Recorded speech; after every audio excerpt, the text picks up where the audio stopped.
3 Ghost Stories ****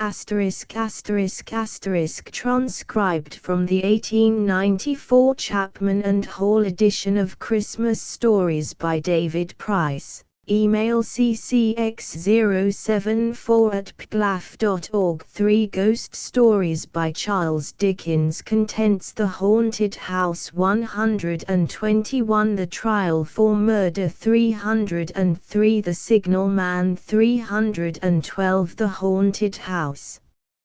In 2 chapters.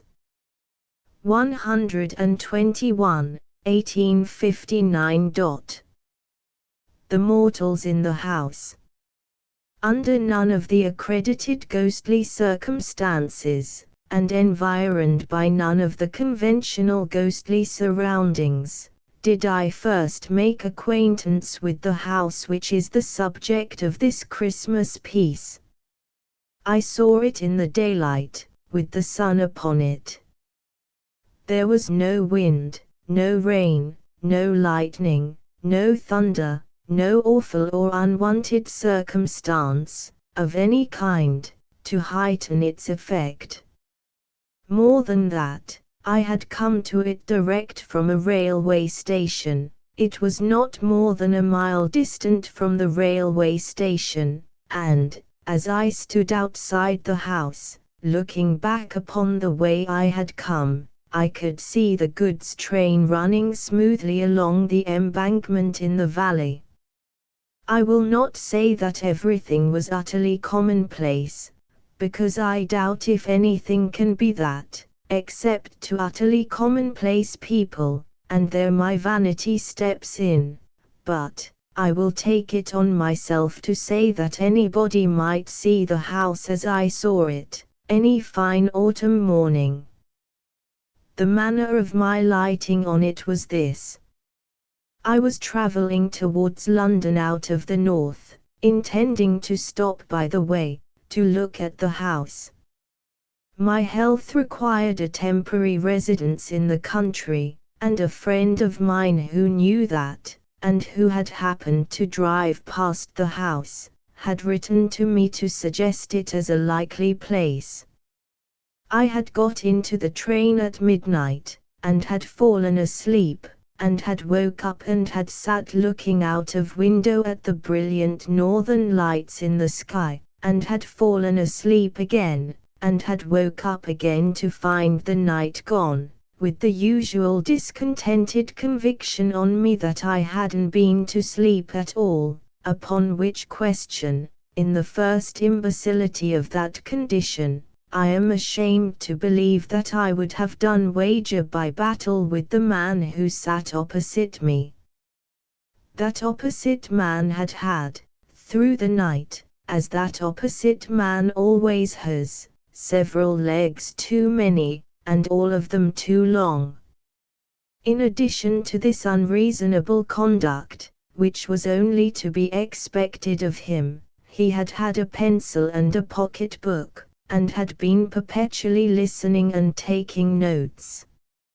It had appeared to me that these aggravating notes related to the jolts and bumps of the carriage, and I should have resigned myself to his taking them, under a general supposition that he was in the civil engineering way of life, if he had not sat staring straight over my head whenever he listened. He was a goggle-eyed gentleman of a perplexed aspect, and his demeanor became unbearable. It was a cold, dead morning, the sun not being up yet, and when I had outwatched the paling light of the fires of the iron country, and the curtain of heavy smoke that hung at once between me and the stars and between me and the day, I turned to my fellow traveller and said, "I beg your pardon, sir, but do you observe anything particular in me?" For, really, he appeared to be taking down, either my travelling cap or my hair, with a minuteness that was a liberty. The goggle-eyed gentleman withdrew his eyes from behind me, as if the back of the carriage were 100 miles off, and said, with a lofty look of compassion for my insignificance, in you, sir,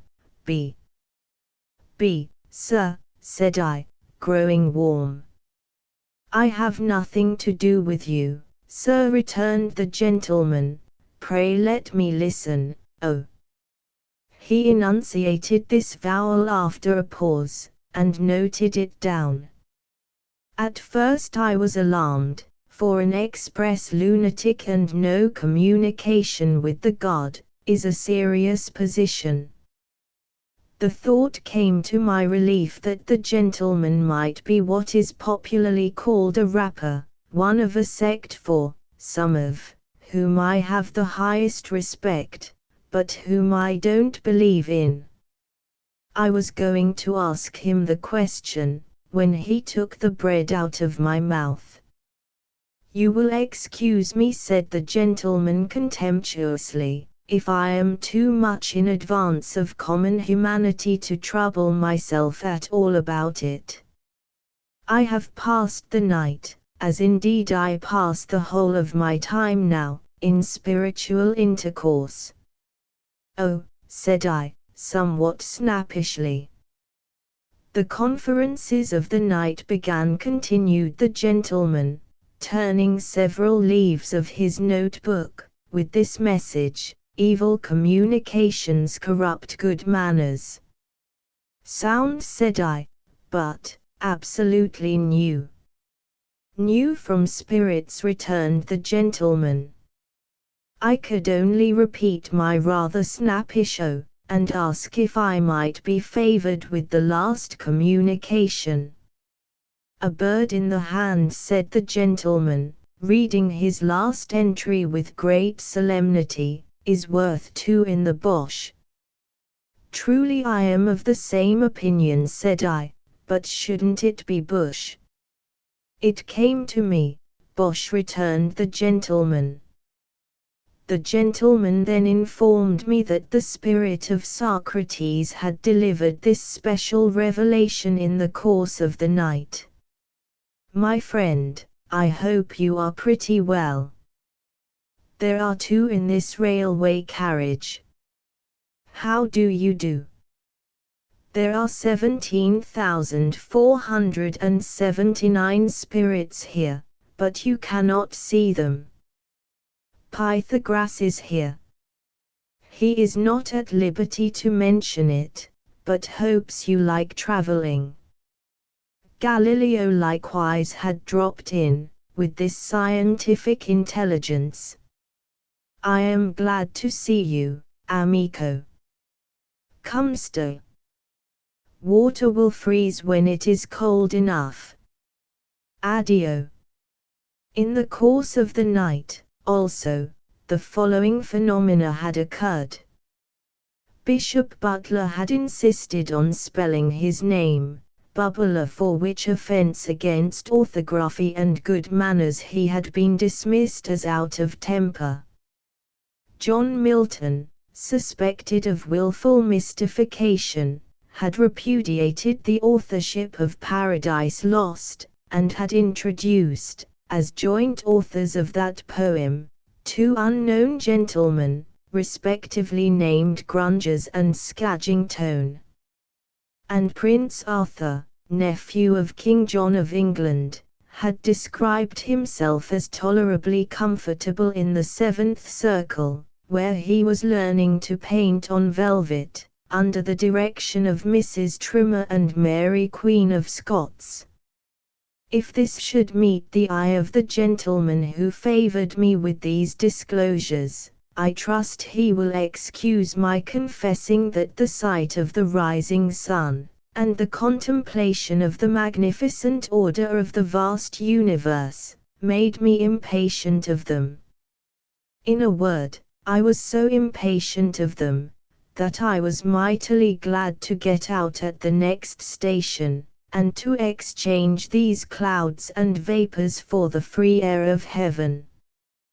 By that time it was a beautiful morning. As I walked away among such leaves as had already fallen from the golden, brown, and russet trees, and as I looked around me on the wonders of creation, and thought of the steady, unchanging, and harmonious laws by which they are sustained, the gentleman's spiritual intercourse seemed to me as poor a piece of journey work as ever this world saw. In which heathen state of mind, I came within view of the house, and stopped to examine it attentively.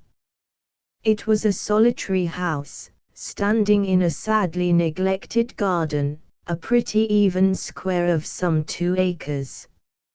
It was a house of about the time of George II, as stiff, as cold, as formal, and in as bad taste, as could possibly be desired by the most loyal admirer of the whole quartet of Georges. It was uninhabited, but had, within a year or 2, been cheaply repaired to render it habitable. I say cheaply, because the work had been done in a surface manner, and was already decaying as to the paint and plaster, though the colors were fresh. A lopsided board drooped over the garden wall, announcing that it was to let on very reasonable terms, well furnished. It was much too closely and heavily shadowed by trees, and, in particular, there were 6 tall poplars before the front windows, which were excessively melancholy, and the site of which had been extremely ill chosen. It was easy to see that it was an avoided house, a house that was shunned by the village, to which my eye was guided by a church spire some half a mile off, a house that nobody would take. And the natural inference was, that it had the reputation of being a haunted house. The haunted house no period within the 24 hours of day and night is so solemn to me, as the early morning. In the summer time, I often rise very early, and repair to my room to do a day's work before breakfast, and I am always on those occasions deeply impressed by the stillness and solitude around me. Besides that there is something awful in the being surrounded by familiar faces asleep, in the knowledge that those who are dearest to us and to whom we are dearest, are profoundly unconscious of us, in an impassive state, anticipative of that mysterious condition to which we are all tending, the stopped life, the broken threads of yesterday, the deserted seat, the closed book, the unfinished but abandoned occupation, all are images of death. The tranquility of the hour is the tranquility of death. The color and the chill have the same association. Even a certain air that familiar household objects take upon them when they first emerge from the shadows of the night into the morning, of being newer, and as they used to be long ago, has its counterpart in the subsidence of the worn face of maturity or age, in death, into the old youthful look. Moreover, I once saw the apparition of my father, at this hour. He was alive and well, and nothing ever came of it, but I saw him in the daylight, sitting with his back towards me, on a seat that stood beside my bed. His head was resting on his hand, and whether he was slumbering or grieving, I could not discern. Amazed to see him there, I sat up, moved my position, leaned out of bed, and watched him. As he did not move, I spoke to him more than once. As he did not move then, I became alarmed and laid my hand upon his shoulder, as I thought, and there was no such thing. For all these reasons, and for others less easily and briefly stateable, I find the early morning to be my most ghostly time. Any house would be more or less haunted, to me, in the early morning, and a haunted house could scarcely address me to greater advantage than then. I walked on into the village, with the desertion of this house upon my mind, and I found the landlord of the little inn, sanding his doorstep. I bespoke breakfast, and broached the subject of the house. "Is it haunted?" I asked. The landlord looked at me, shook his head, and answered, "I say nothing." "Then it is haunted." "Well," cried the landlord, in an outburst of frankness that had the appearance of desperation, "I wouldn't sleep in it." "Why not?" "If I wanted to have all the bells in a house ring, with nobody to ring 'em, and all the doors in a house bang, with nobody to bang 'em, and all sorts of feet treading about, with no feet there, why, then," said the landlord, "I'd sleep in that house." "Is anything seen there?" The landlord looked at me again, and then, with his former appearance of desperation, called down his stable yard for Ike.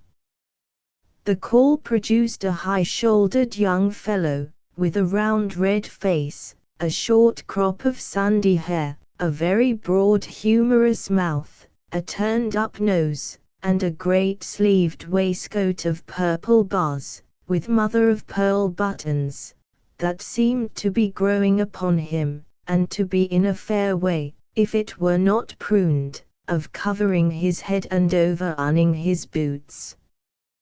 "This gentleman wants to know," said the landlord, "if anything's seen at the Poplars."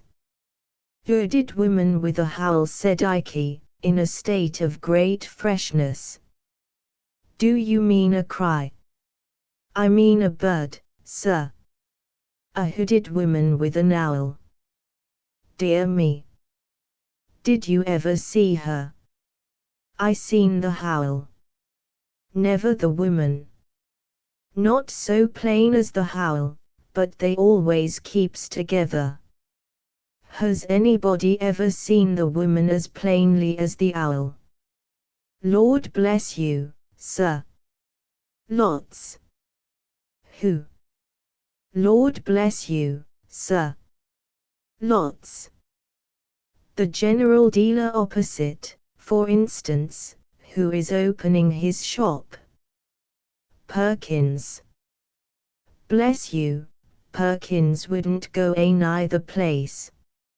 "No," observed the young man, with considerable feeling, "he ain't overwise, and he Perkins, but he ain't such a fool as that."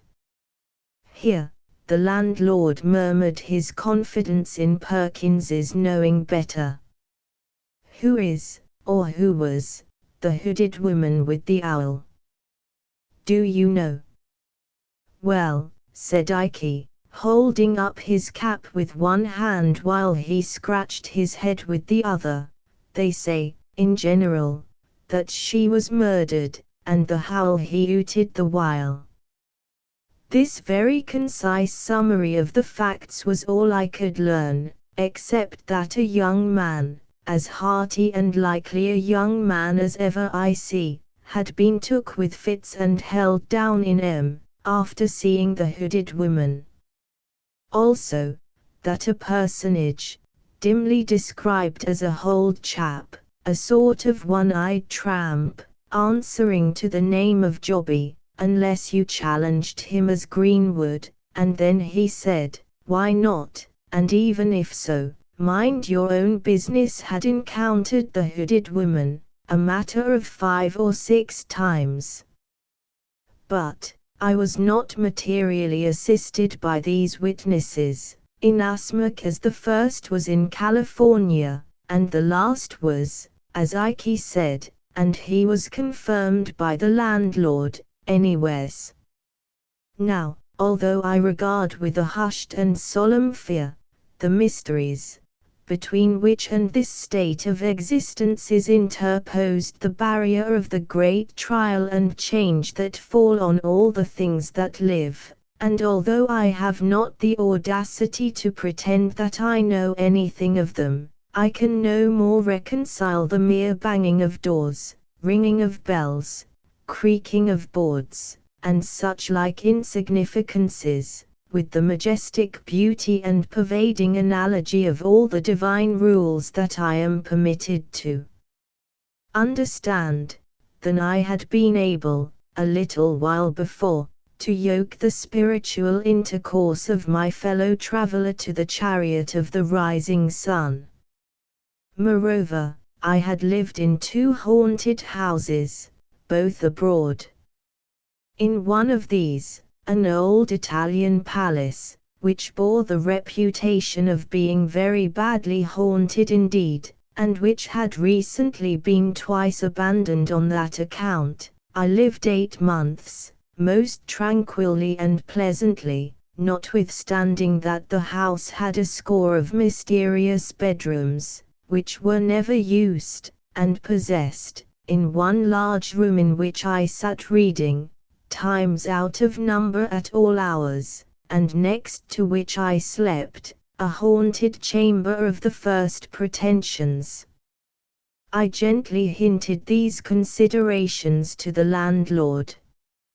And as to this particular house having a bad name, I reasoned with him, why, how many things had bad names undeservedly, and how easy it was to give bad names, and did he not think that if he and I were persistently to whisper in the village that any weird-looking, old drunken tinker of the neighborhood had sold himself to the devil, he would come in time to be suspected of that commercial venture.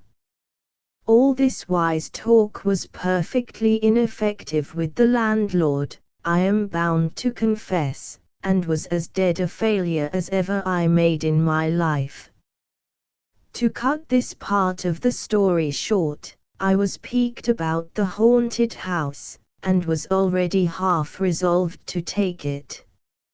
So, after breakfast, I got the keys from Perkins's brother-in-law, a whip and harness maker, who keeps the post office, and is under submission to a most rigorous wife of the doubly seceding little Emmanuel Persuasion, and went up to the house, attended by my landlord and by Ike. Within, I found it, as I had expected, transcendently dismal. The slowly changing shadows waved on it from the heavy trees, were doleful in the last degree. The house was ill-placed, ill-built, ill-planned, and ill-fitted. It was damp, it was not free from dry rot, there was a flavor of rats in it, and it was the gloomy victim of that indescribable decay which settles on all the work of man's hands whenever it's not turned to man's account. The kitchens and offices were too large, and too remote from each other.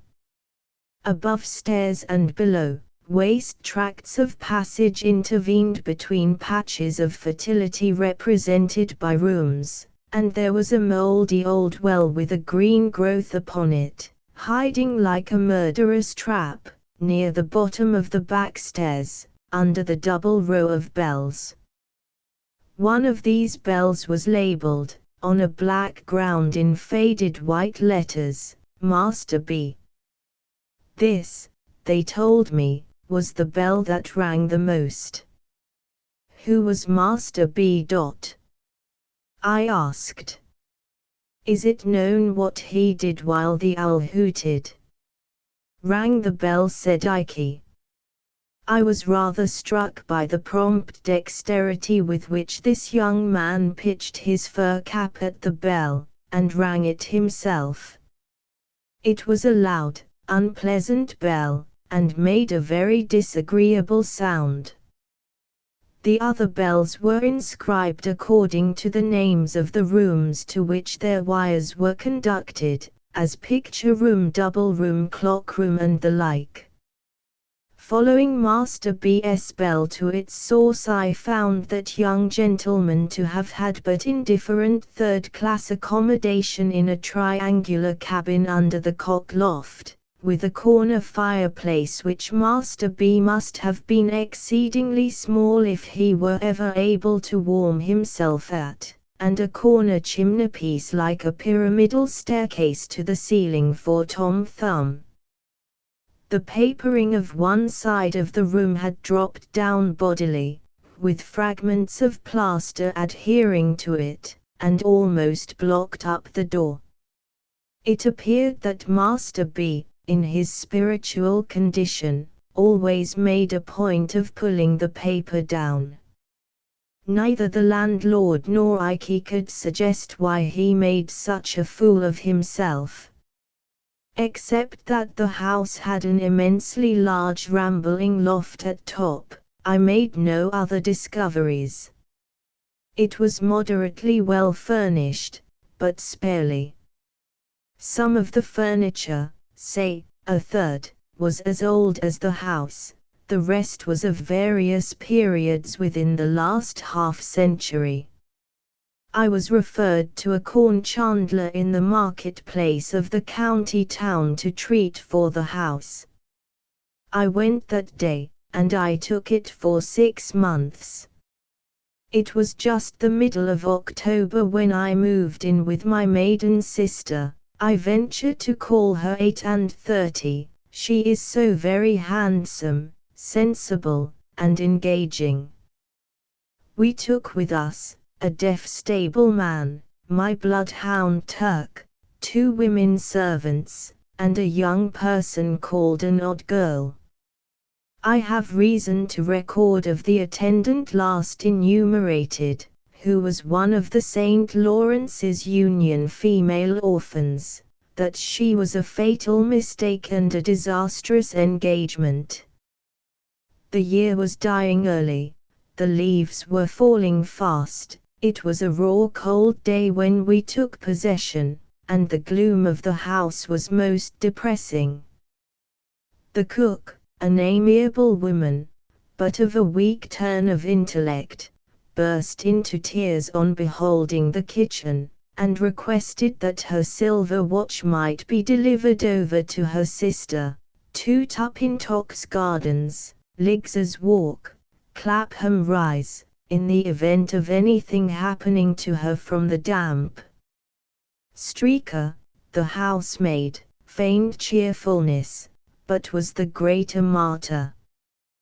The odd girl, who had never been in the country, alone was pleased, and made arrangements for sowing an acorn in the garden outside the scullery window, and rearing an oak. We went, before dark, through all the natural, as opposed to supernatural, miseries incidental to our state.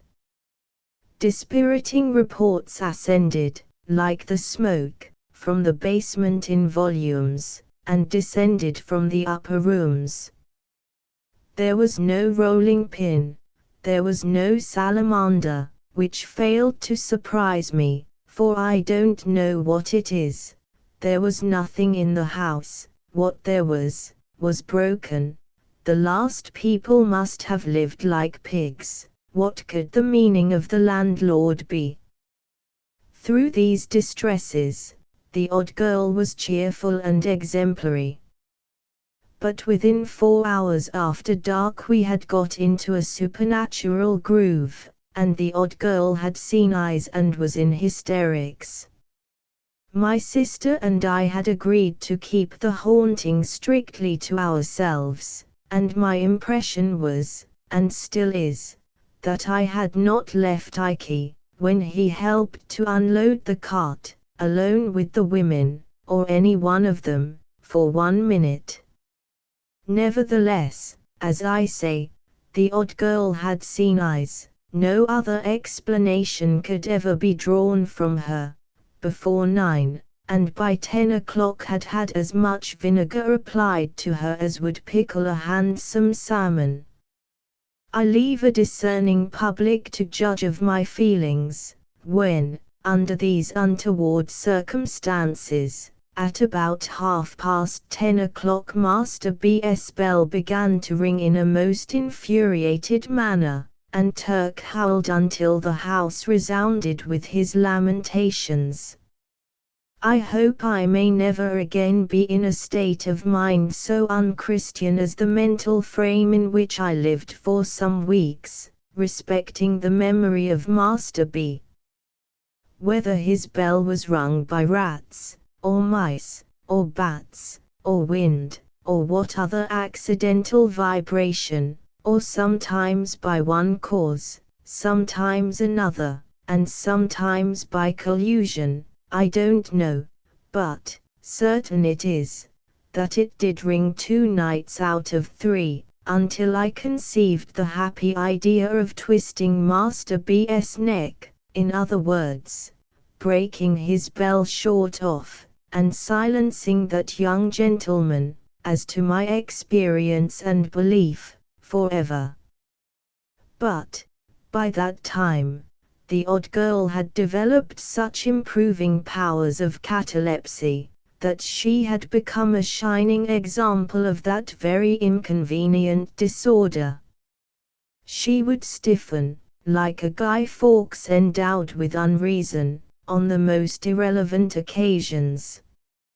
I would address the servants in a lucid manner, pointing out to them that I had painted Master B.'s room and balked the paper, and taken Master B.'s bell away and balked the ringing, and if they could suppose that that confounded boy had lived and died, to clothe himself with no better behavior than would most unquestionably have brought him and the sharpest particles of a birch broom into close acquaintance in the present imperfect state of existence, could they also suppose a mere poor human being, such as I was, capable by those contemptible means of counteracting and limiting the powers of the disembodied spirits of the dead, or of any spirits, I say I would become emphatic and cogent, not to say rather complacent, in such an address,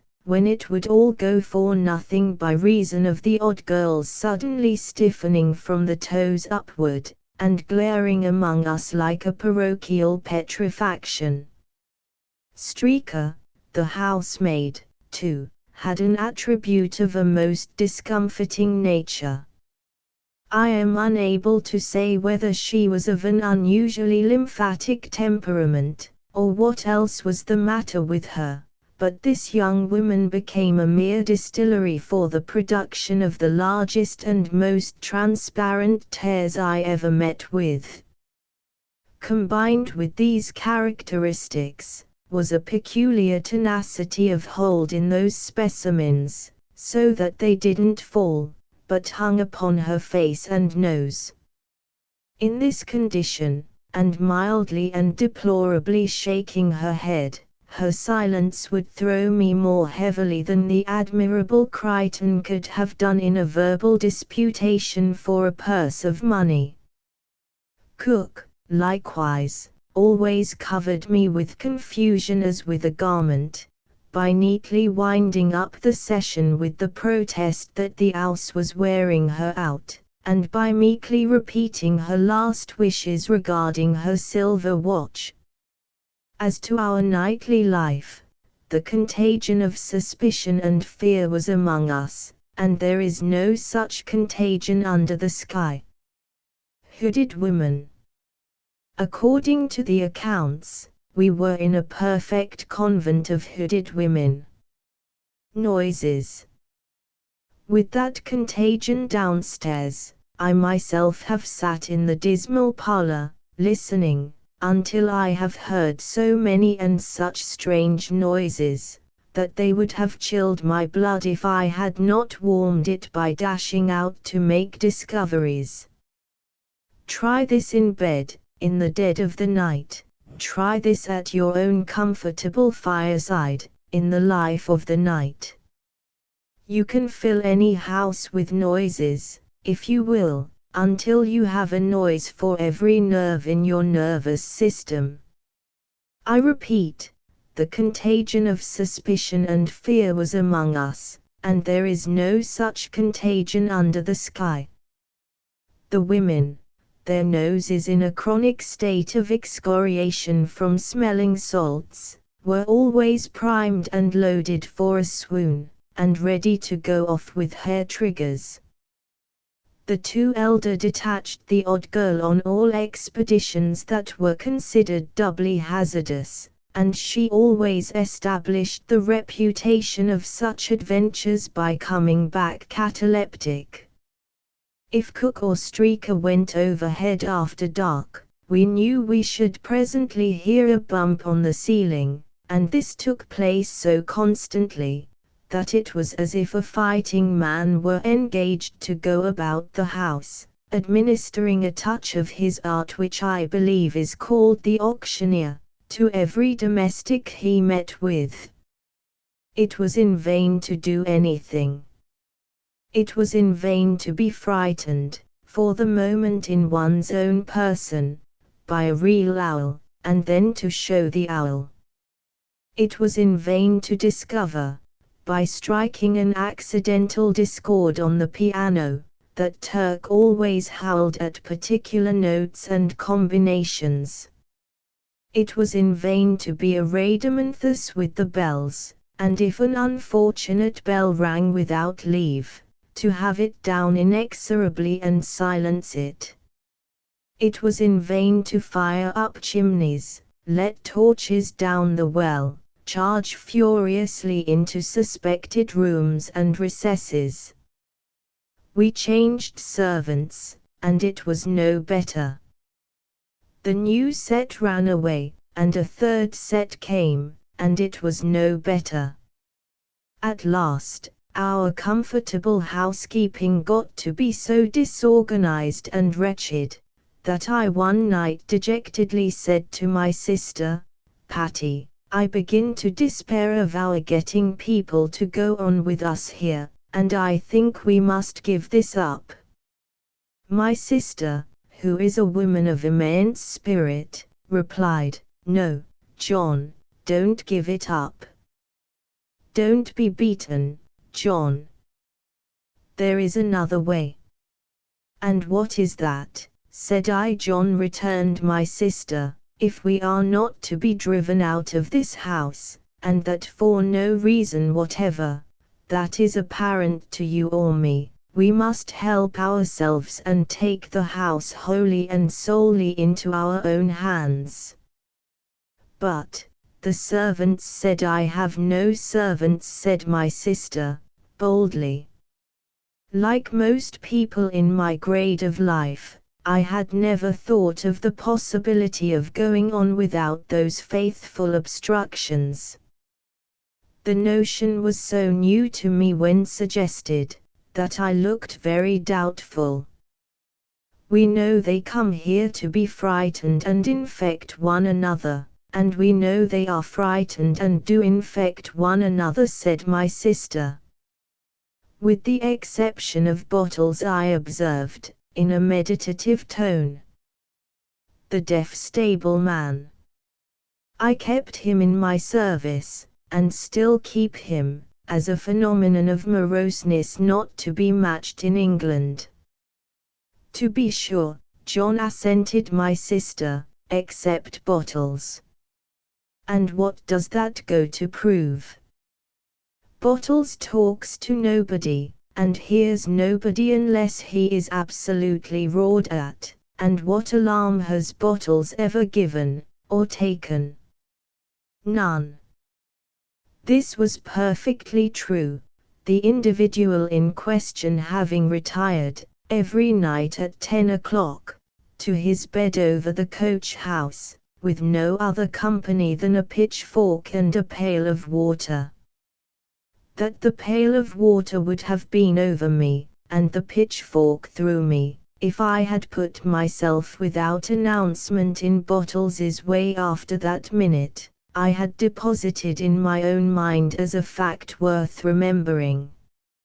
Neither had Bottles ever taken the least notice of any of our many uproars. An imperturbable and speechless man, he had sat at his supper, with Streaker present in a swoon, and the odd girl Marble, and had only put another potato in his cheek, or profited by the general misery to help himself to beefsteak pie. And so, continued my sister, I exempt bottles. And considering, John, that the house is too large, and perhaps too lonely, to be kept well in hand by bottles, you and me, I propose that we cast about among our friends for a certain selected number of the most reliable and willing, form a society here for 3 months, wait upon ourselves and one another, live cheerfully and socially, and see what happens. I was so charmed with my sister, that I embraced her on the spot, and went into her plan with the greatest ardor. We were then in the 3rd week of November, but we took our measures so vigorously, and were so well seconded by the friends in whom we confided, that there was still a week of the month unexpired, when our party all came down together merrily, and mustered in the haunted house. I will mention, in this place, 2 small changes that I made while my sister and I were yet alone. It occurring to me as not improbable that Turk howled in the house at night, partly because he wanted to get out of it, I stationed him in his kennel outside, but unchained, and I seriously warned the village that any man who came in his way must not expect to leave him without a rip in his own throat. I then casually asked Ike if he were a judge of a gun. On his saying, "Yes, sir, I knows a good gun when I sees her," I begged the favor of his stepping up to the house and looking at mine. "She's a true one, sir," said Ike, after inspecting a double-barreled rifle that I bought in New York a few years ago. "No mistake about her, sir." "Ike," said I, "don't mention it, I have seen something in this house." "No, sir," he whispered, greedily opening his eyes. "Good lady, sir." "Don't be frightened," said I, "it was a figure rather like you." "Lord, sir." "Ike," said I, shaking hands with him warmly, "I may say affectionately, if there is any truth in these ghost stories, the greatest service I can do you, is, to fire at that figure. And I promise you, by heaven and earth, I will do it with this gun if I see it again." The young man thanked me, and took his leave with some little precipitation, after declining a glass of liquor. I imparted my secret to him, because I had never quite forgotten his throwing his cap at the bell, because I had, on another occasion, noticed something very like a fur cap, lying not far from the bell, one night when it had burst out ringing, and because I had remarked that we were at our ghostliest whenever he came up in the evening to comfort the servants. Let me do Ike no injustice. He was afraid of the house, and believed in its being haunted, and yet he would play false on the haunting side, so surely as he got an opportunity. The odd girl's case was exactly similar.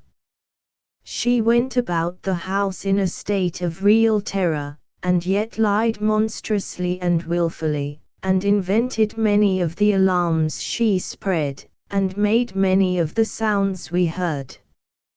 I had had my eye on the 2, and I know it. It is not necessary for me, here, to account for this preposterous state of mind. I content myself with remarking that it is familiarly known to every intelligent man who has had fair medical, legal, or other watchful experience, that it is as well established and as common a state of mind as any with which observers are acquainted, and that it is one of the first elements, above all others, rationally to be suspected in, and strictly looked for, and separated from, any question of this kind. To return to our party. The first thing we did when we were all assembled, was, to draw lots for bedrooms. That done, and every bedroom, and, indeed, the whole house, having been minutely examined by the whole body, we allotted the various household duties, as if we had been on a gypsy party, or a yachting party, or a hunting party, or were shipwrecked.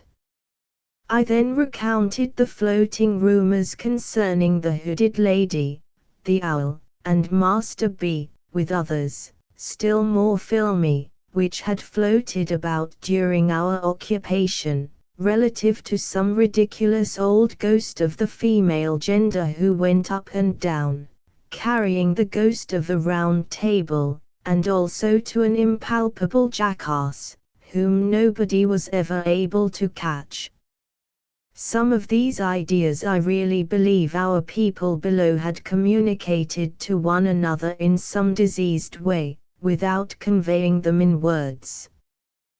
We then gravely called one another to witness, that we were not there to be deceived, or to deceive, which we considered pretty much the same thing, and that, with a serious sense of responsibility, we would be strictly true to one another, and would strictly follow out the truth.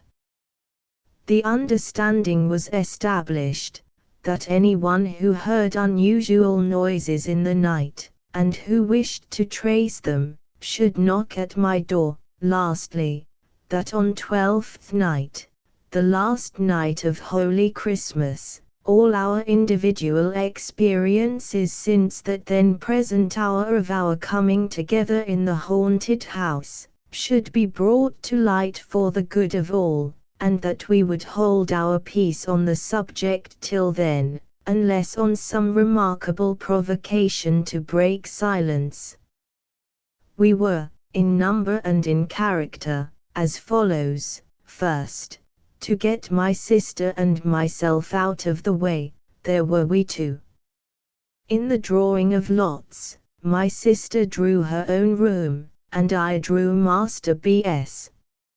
Next, there was our first cousin John Herschel, so called after the great astronomer, than whom I suppose a better man at a telescope does not breathe. With him, was his wife, a charming creature to whom he had been married in the previous spring.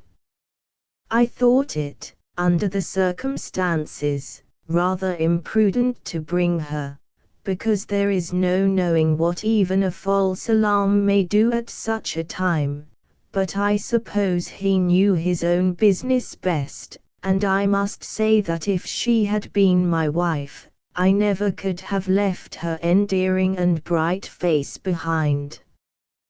They drew the clock room. Alfred Starling, an uncommonly agreeable young fellow of 28, for whom I have the greatest liking, was in the double room, mine, usually, and designated by that name from having a dressing room within it, with two large and cumbersome windows, which no wedges I was ever able to make, would keep from shaking, in any weather, wind or no wind. Alfred is a young fellow who pretends to be fast, another word for loose, as I understand the term, but who is much too good and sensible for that nonsense, and who would have distinguished himself before now, if his father had not unfortunately left him a small independence of 200 a year, on the strength of which his only occupation in life has been to spend 6. I am in hopes, however, that his banker may break, or that he may enter into some speculation guaranteed to pay 20%. For, I am convinced that if he could only be ruined, his fortune is made.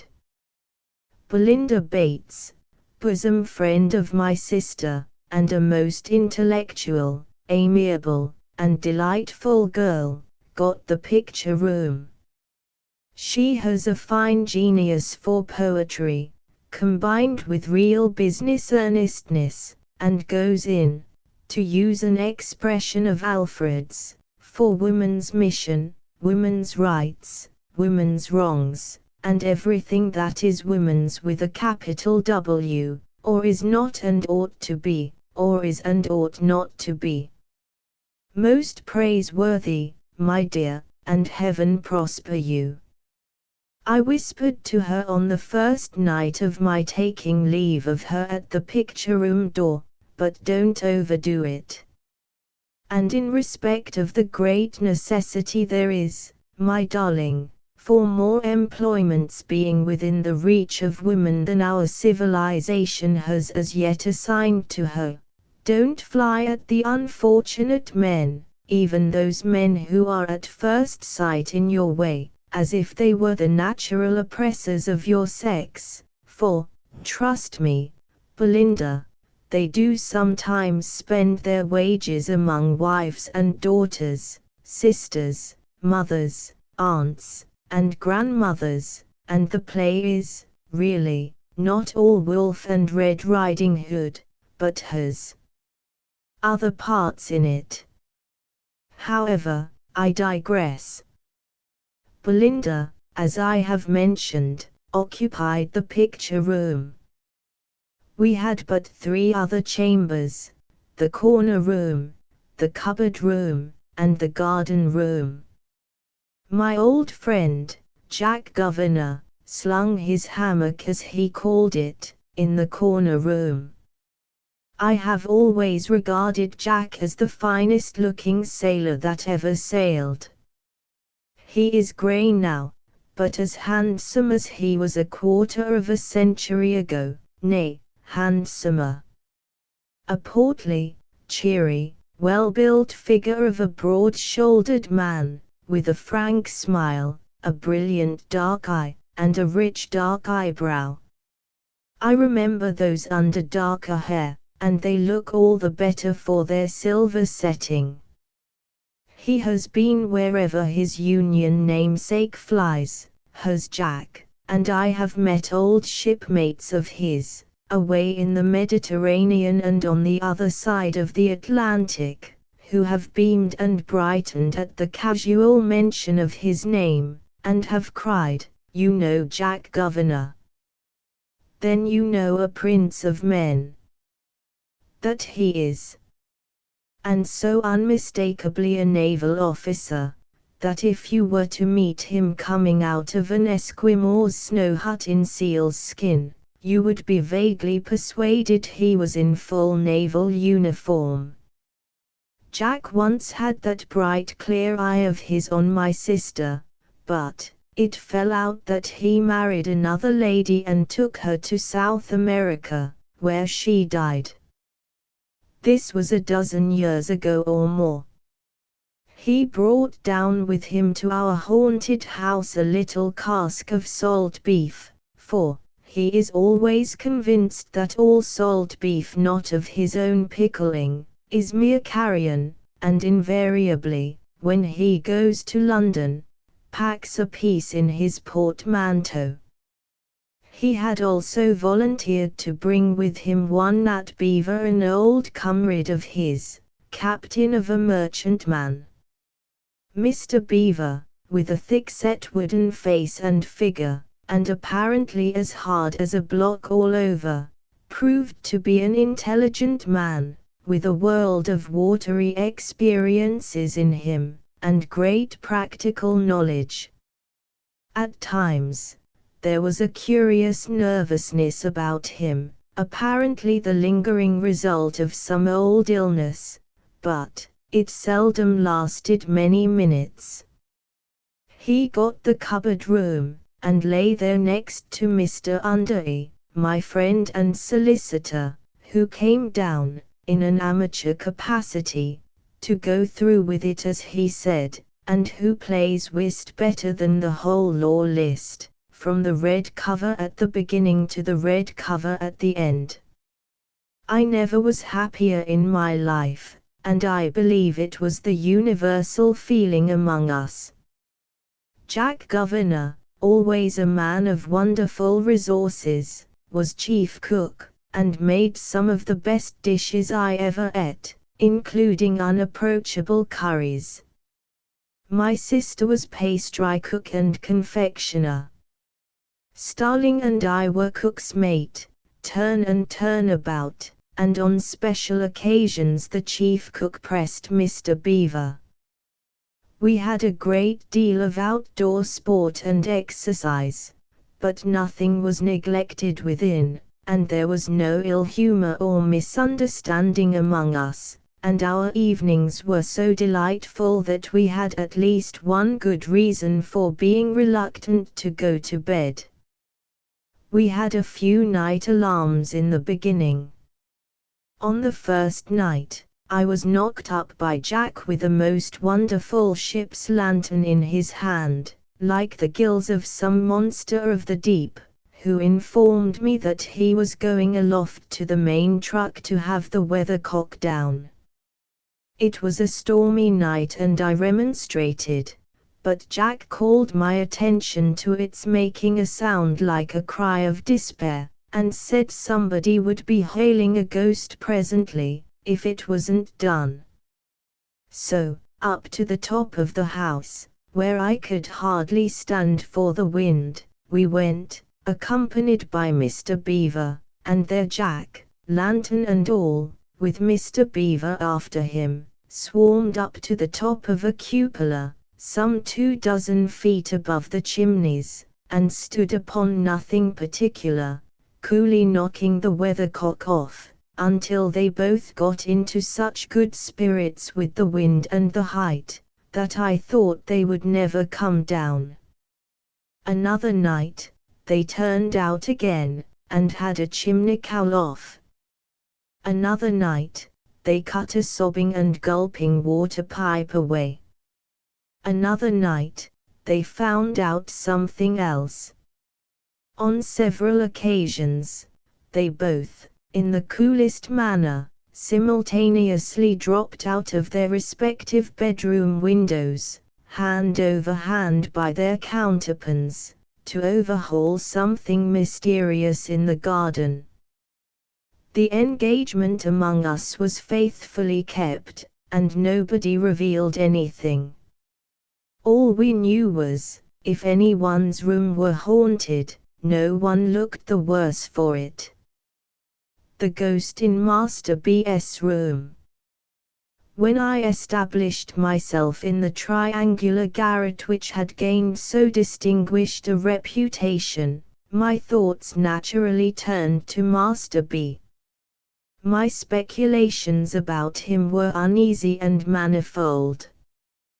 Whether his Christian name was Benjamin, bisextile, from his having been born in leap year, Bartholomew, or Bill.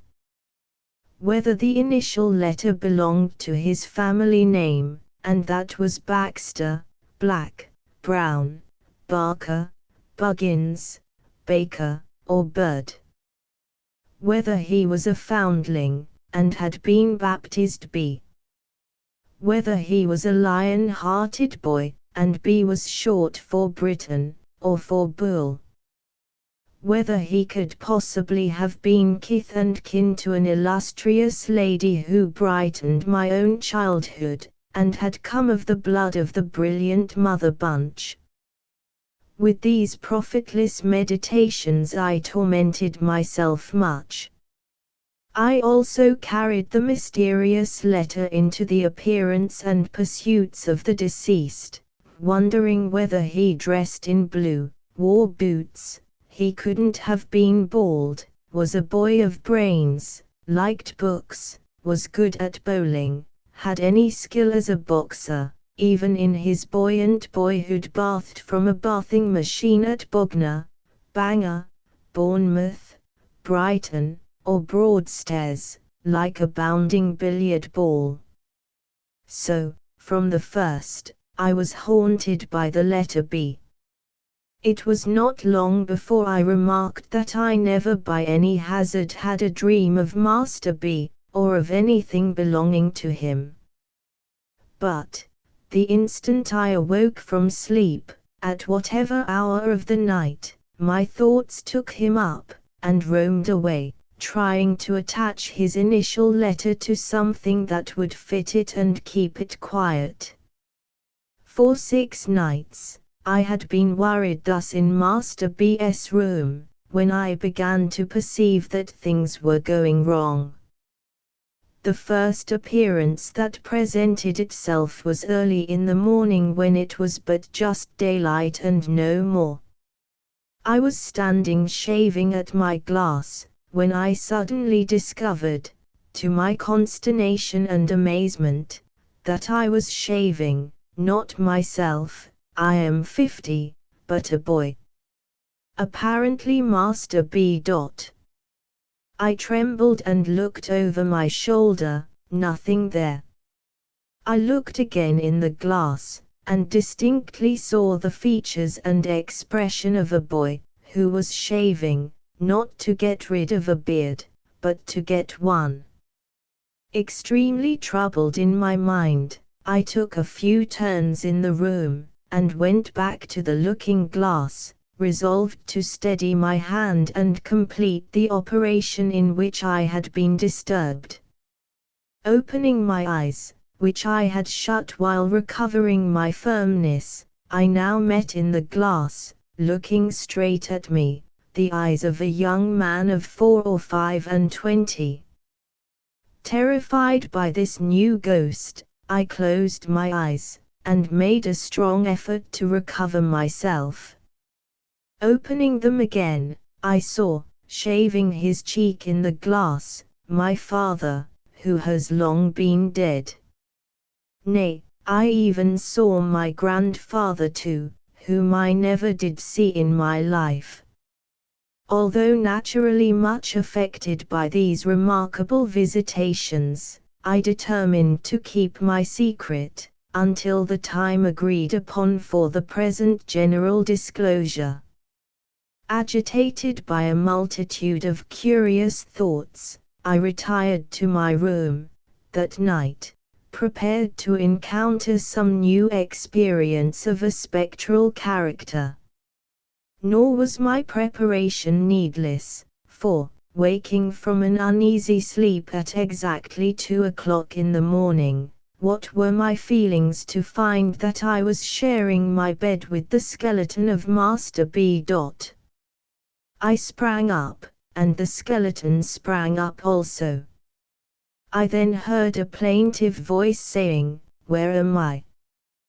What is become of me?" and, looking hard in that direction, perceived the ghost of Master B.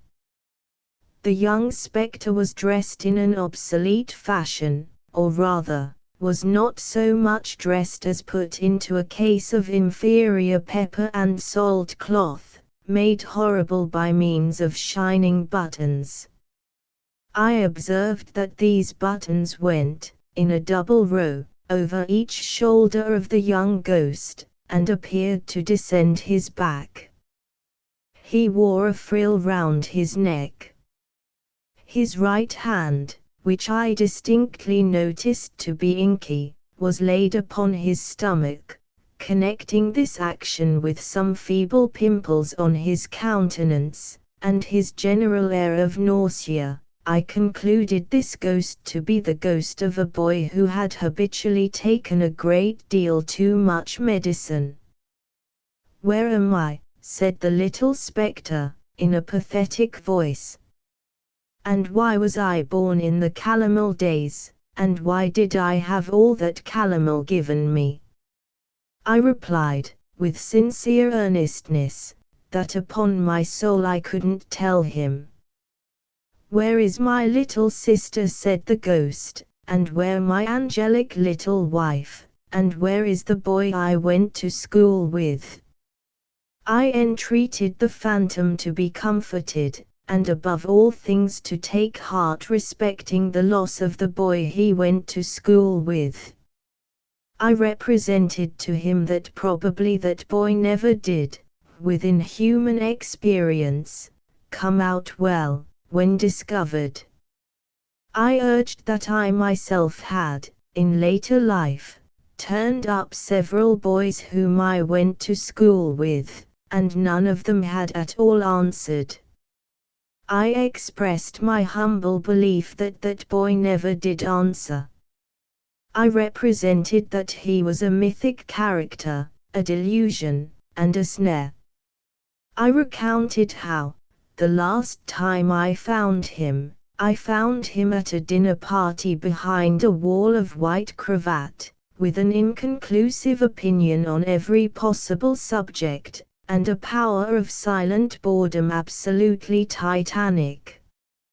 I related how, on the strength of our having been together at old Doyle's, he had asked himself to breakfast with me, a social offence of the largest magnitude, how, fanning my weak embers of belief in Doyle's boys, I had let him in, and how, he had proved to be a fearful wanderer about the earth, pursuing the race of Adam with inexplicable notions concerning the currency, and with a proposition that the Bank of England should, on pain of being abolished, instantly strike off and circulate, God knows how many thousand millions of 10 and 6-penny notes.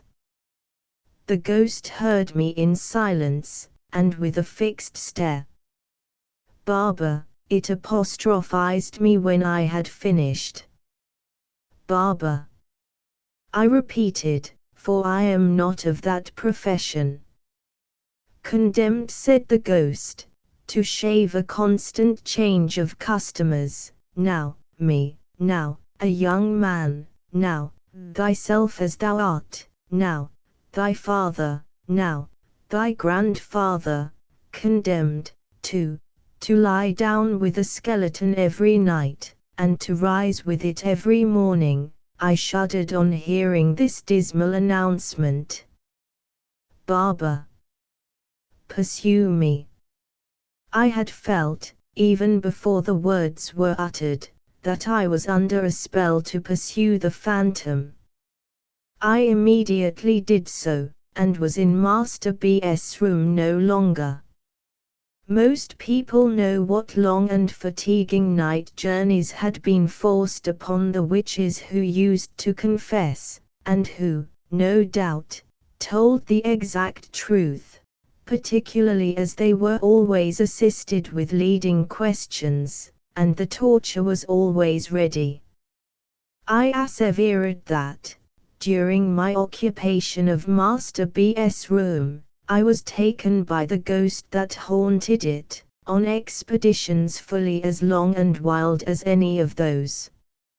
Assuredly, I was presented to no shabby old man with a goat's horns and tail, something between Pan and an old clothersman, holding conventional receptions, as stupid as those of real life and less decent, but I came upon other things which appeared to me to have more meaning. Confident that I speak the truth and shall be believed, I declare without hesitation that I followed the ghost, in the first instance on a broomstick, and afterwards on a rocking horse. The very smell of the animal's paint, especially when I brought it out, by making him warm, I am ready to swear to. I followed the ghost, afterwards, in a hackney coach, an institution with the peculiar smell of which the present generation is unacquainted, but to which I am again ready to swear as a combination of stable, dog with the mange, and very old bellows. In this, I appeal to previous generations to confirm or refute me. I pursued the phantom, on a headless donkey, at least, upon a donkey who was so interested in the state of his stomach that his head was always down there, investigating it, on ponies, expressly born to kick up behind, on roundabouts and swings, from fairs, in the first cab, another forgotten institution where the fare regularly got into bed, and was tucked up with the driver.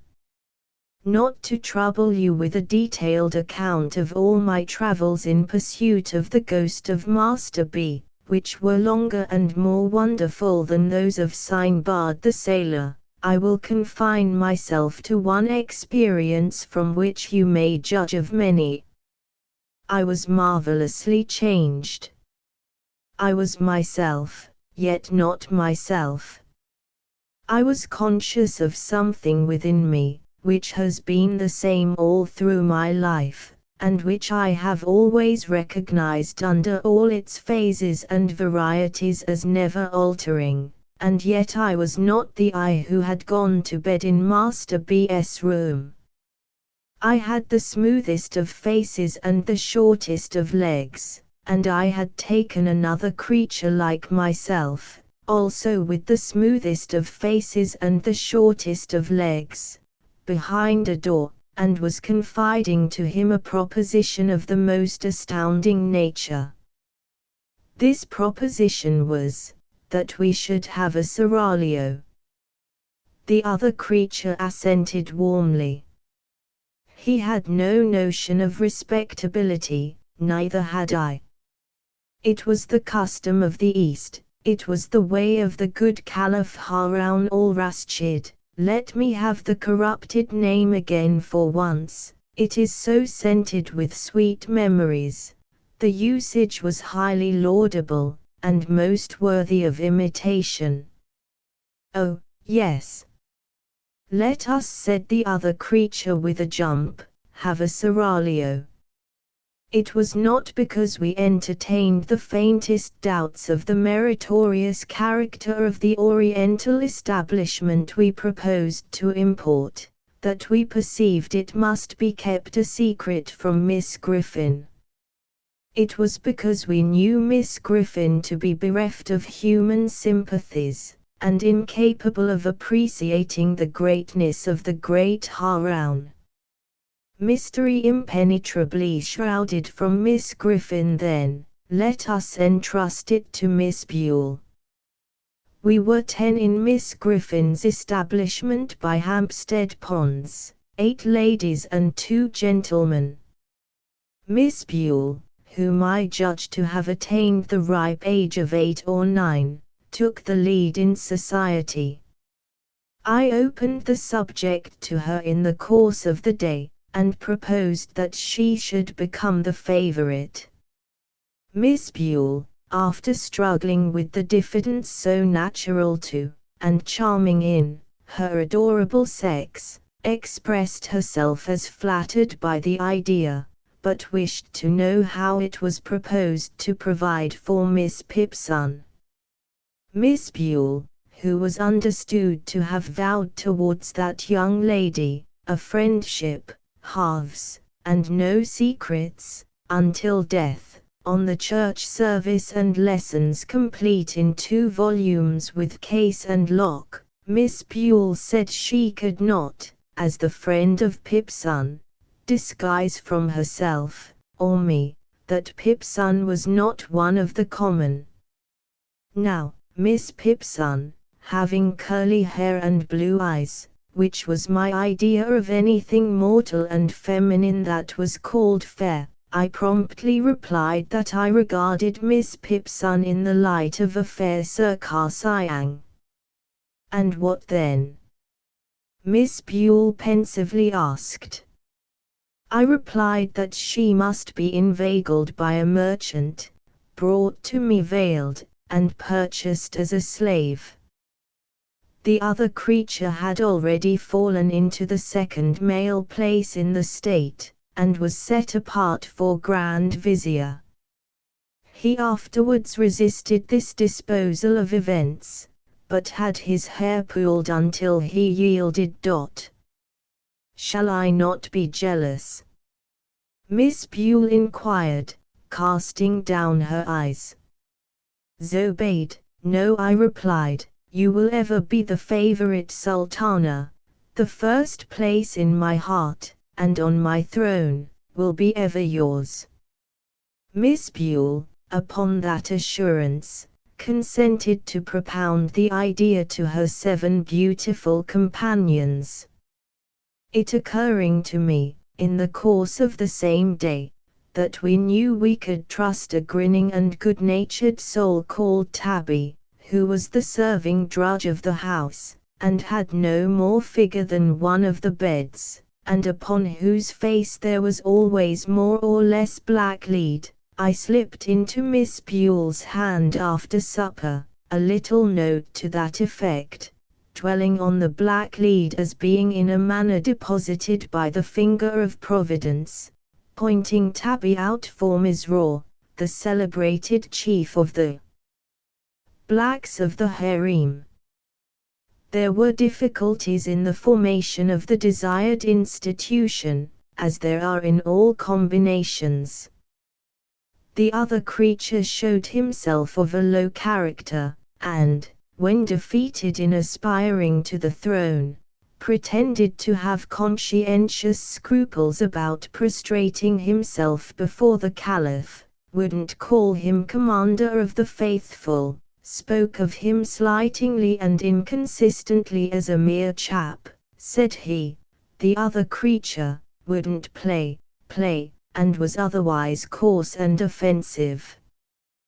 This meanness of disposition was, however, put down by the general indignation of an united seraglio, and I became blessed in the smiles of 8 of the fairest of the daughters of men.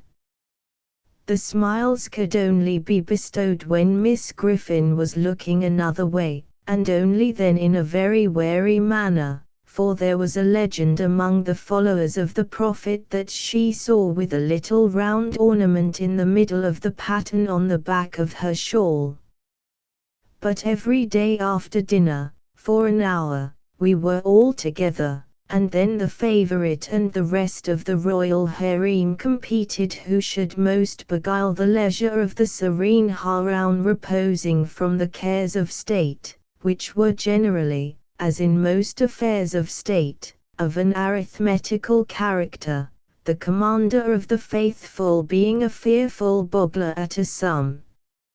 On these occasions, the devoted Misraw, chief of the blacks of the harem, was always in attendance, Miss Griffin usually ringing for that officer, at the same time, with great vehemence, but never acquitted himself in a manner worthy of his historical reputation.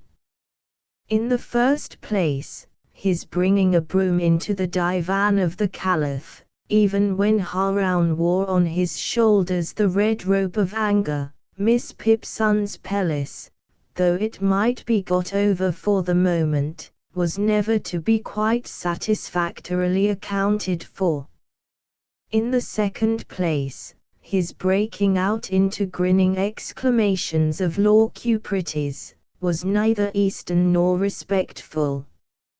In the third place, when specially instructed to say Bismillah, he always said Hallelujah. This officer, unlike his class, was too good-humored altogether, kept his mouth open far too wide, expressed approbation to an incongruous extent, and even once, it was on the occasion of the purchase of the fair Circar Siang for 500,000 purses of gold, and cheap, too, embraced the slave, the favorite, and the Caliph, all round. Parenthetically, let me say God bless Misraw, and may there have been sons and daughters on that tender bosom, softening many a hard day since. Miss Griffin was a model of propriety, and I am at a loss to imagine what the feelings of the virtuous woman would have been, if she had known, when she paraded us down the Hampstead Road 2 and 2, that she was walking with a stately step at the head of polygamy and Mohammedanism. I believe that a mysterious and terrible joy with which the contemplation of Miss Griffin, in this unconscious state, inspired us, and a grim sense prevalent among us that there was a dreadful power in our knowledge of what Miss Griffin, who knew all things that could be learnt out of book, didn't know, were the mainspring of the preservation of our secret. It was wonderfully kept, but was once upon the verge of self-betrayal. The danger and escape occurred upon a Sunday.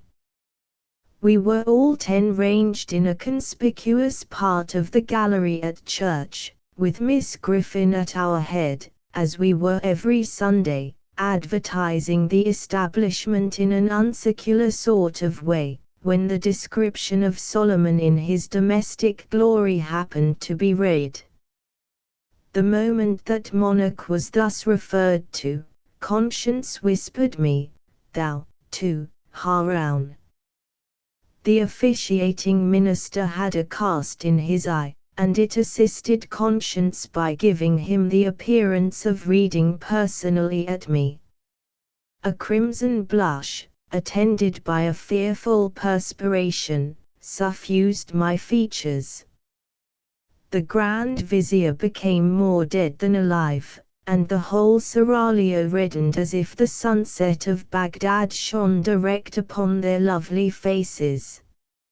At this portentous time the awful Griffin rose, and balefully surveyed the children of Islam.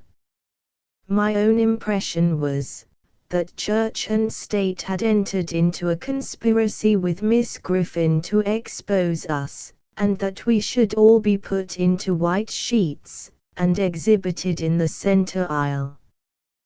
But, so westerly, if I may be allowed the expression as opposite to Eastern associations, was Miss Griffin's sense of rectitude, that she merely suspected apples, and we were saved.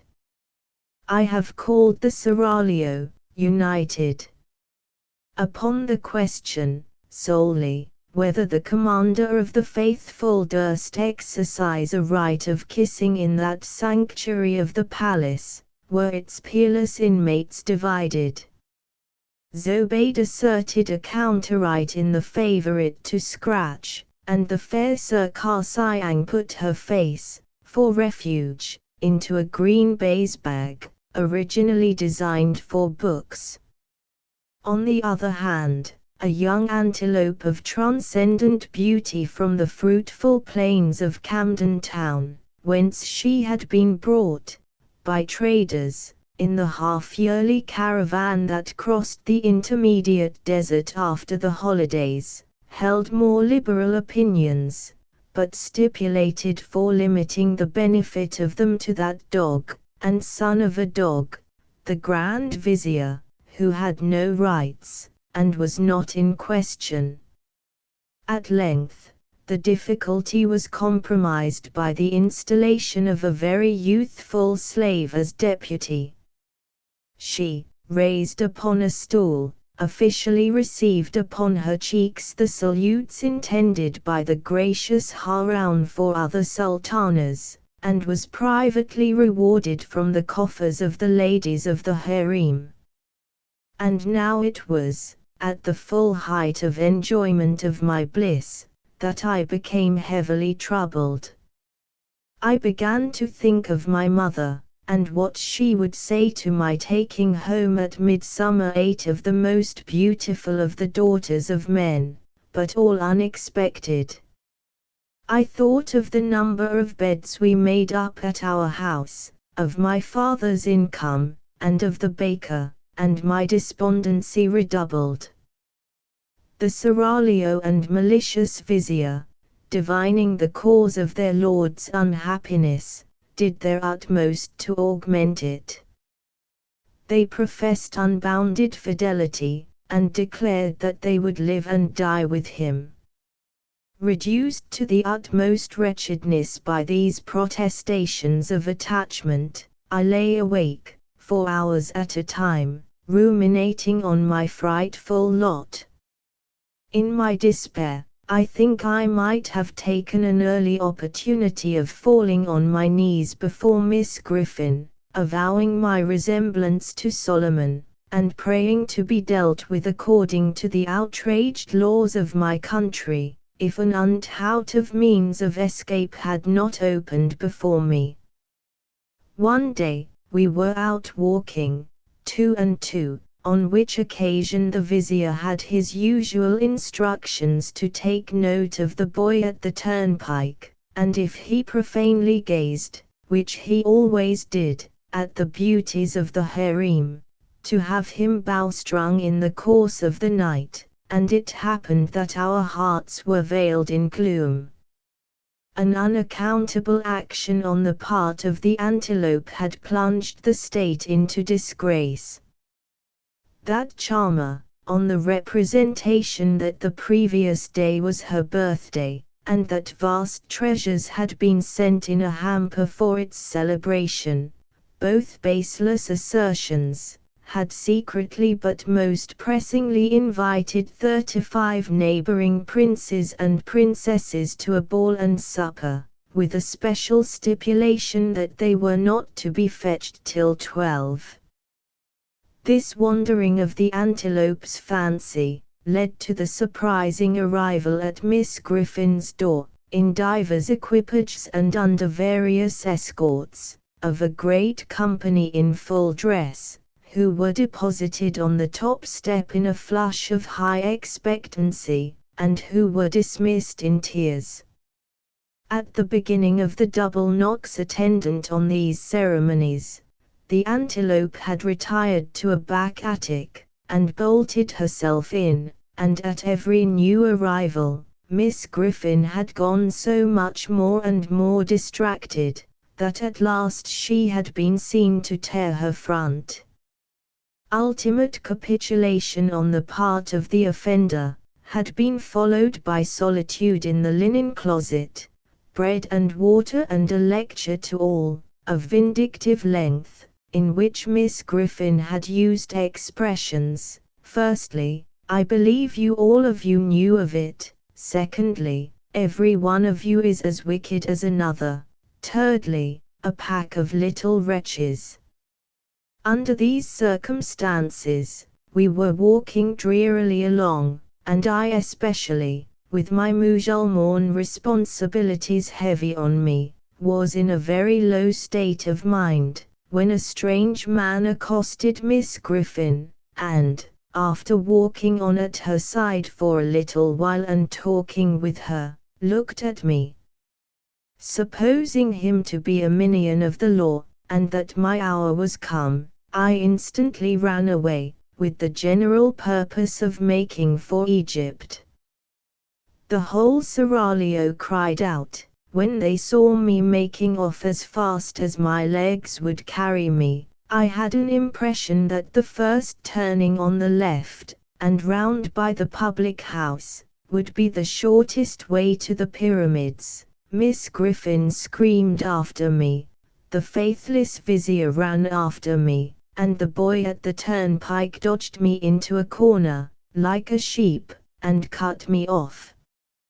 Nobody scolded me when I was taken and brought back. Miss Griffin only said, with a stunning gentleness, this was very curious. Why had I run away when the gentleman looked at me?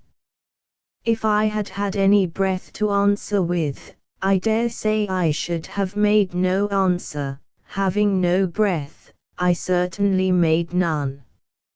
Miss Griffin and the strange man took me between them, and walked me back to the palace in a sort of state, but not at all, as I couldn't help feeling, with astonishment, in culprit state. When we got there, we went into a room by ourselves, and Miss Griffin called into her assistance, Ms. Raw, chief of the dusky guards of the harem. Ms. Raw, on being whispered to, began to shed tears. "Bless you, my precious," said that officer, turning to me, "Your PA's took bitter bad." I asked, with a fluttered heart, "Is he very ill?" "Lord temper the wind to you, my lamb," said the good Mizraw, kneeling down, "that I might have a comforting shoulder for my head to rest on. Your PA's dead." Harun al-Rashid took to flight at the words. The seraglio vanished. From that moment, I never again saw one of the 8 of the fairest of the daughters of men. I was taken home, and there was debt at home as well as death, and we had a sale there. My own little bed was so superciliously looked upon by a power unknown to me, hazily called the trade, that a brass coal scuttle, a roasting jack, and a bird cage were obliged to be put into it to make a lot of it, and then it went for a song. So I heard mentioned, and I wondered what song, and thought what a dismal song it must have been to sing. Then, I was sent to a great, cold, bare, school of big boys, where everything to eat and wear was thick and clumpy, without being enough, where everybody, large and small, was cruel, where the boys knew all about the sale, before I got there, and asked me what I had fetched, and who had bought me, and hooted at me, "Going, going, gone." I never whispered in that wretched place that I had been Harun, or had had a seraglio, for I knew that if I mentioned my reverses, I should be so worried that I should have to drown myself in the muddy pond near the playground, which looked like the beer army. No other ghost has haunted the boys' room, my friends, since I have occupied it, than the ghost of my own childhood, the ghost of my own innocence, the ghost of my own airy belief. Many a time have I pursued the phantom, never with this man's stride of mine to come up with it, never with these man's hands of mine to touch it, never more to this man's heart of mine to hold it in its purity. And here you see me working out, as cheerfully and thankfully as I may, my doom of shaving in the glass a constant change of customers, and of lying down and rising up with the skeleton allotted to me for my mortal companion. The trial for murder. 303. I have always noticed a prevalent want of courage, even among persons of superior intelligence and culture, as to imparting their own psychological experiences when those have been of a strange sort. Almost all men are afraid that what they could relate in such wise would find no parallel or response in a listener's internal life, and might be suspected or laughed at. A truthful traveler, who should have seen some extraordinary creature in the likeness of a sea serpent, would have no fear of mentioning it, but the same traveler, having had some singular presentiment, impulse, vagary of thought, vision, so-called dream, or other remarkable mental impression, would hesitate considerably before he would own to it. To this reticence I attribute much of the obscurity in which such subjects are involved. We do not habitually communicate our experiences of these subjective things as we do our experiences of objective creation. The consequence is that the general stock of experience in this regard appears exceptional, and really is so, in respect of being miserably imperfect. In what I am going to relate, I have no intention of setting up, opposing, or supporting any theory whatever.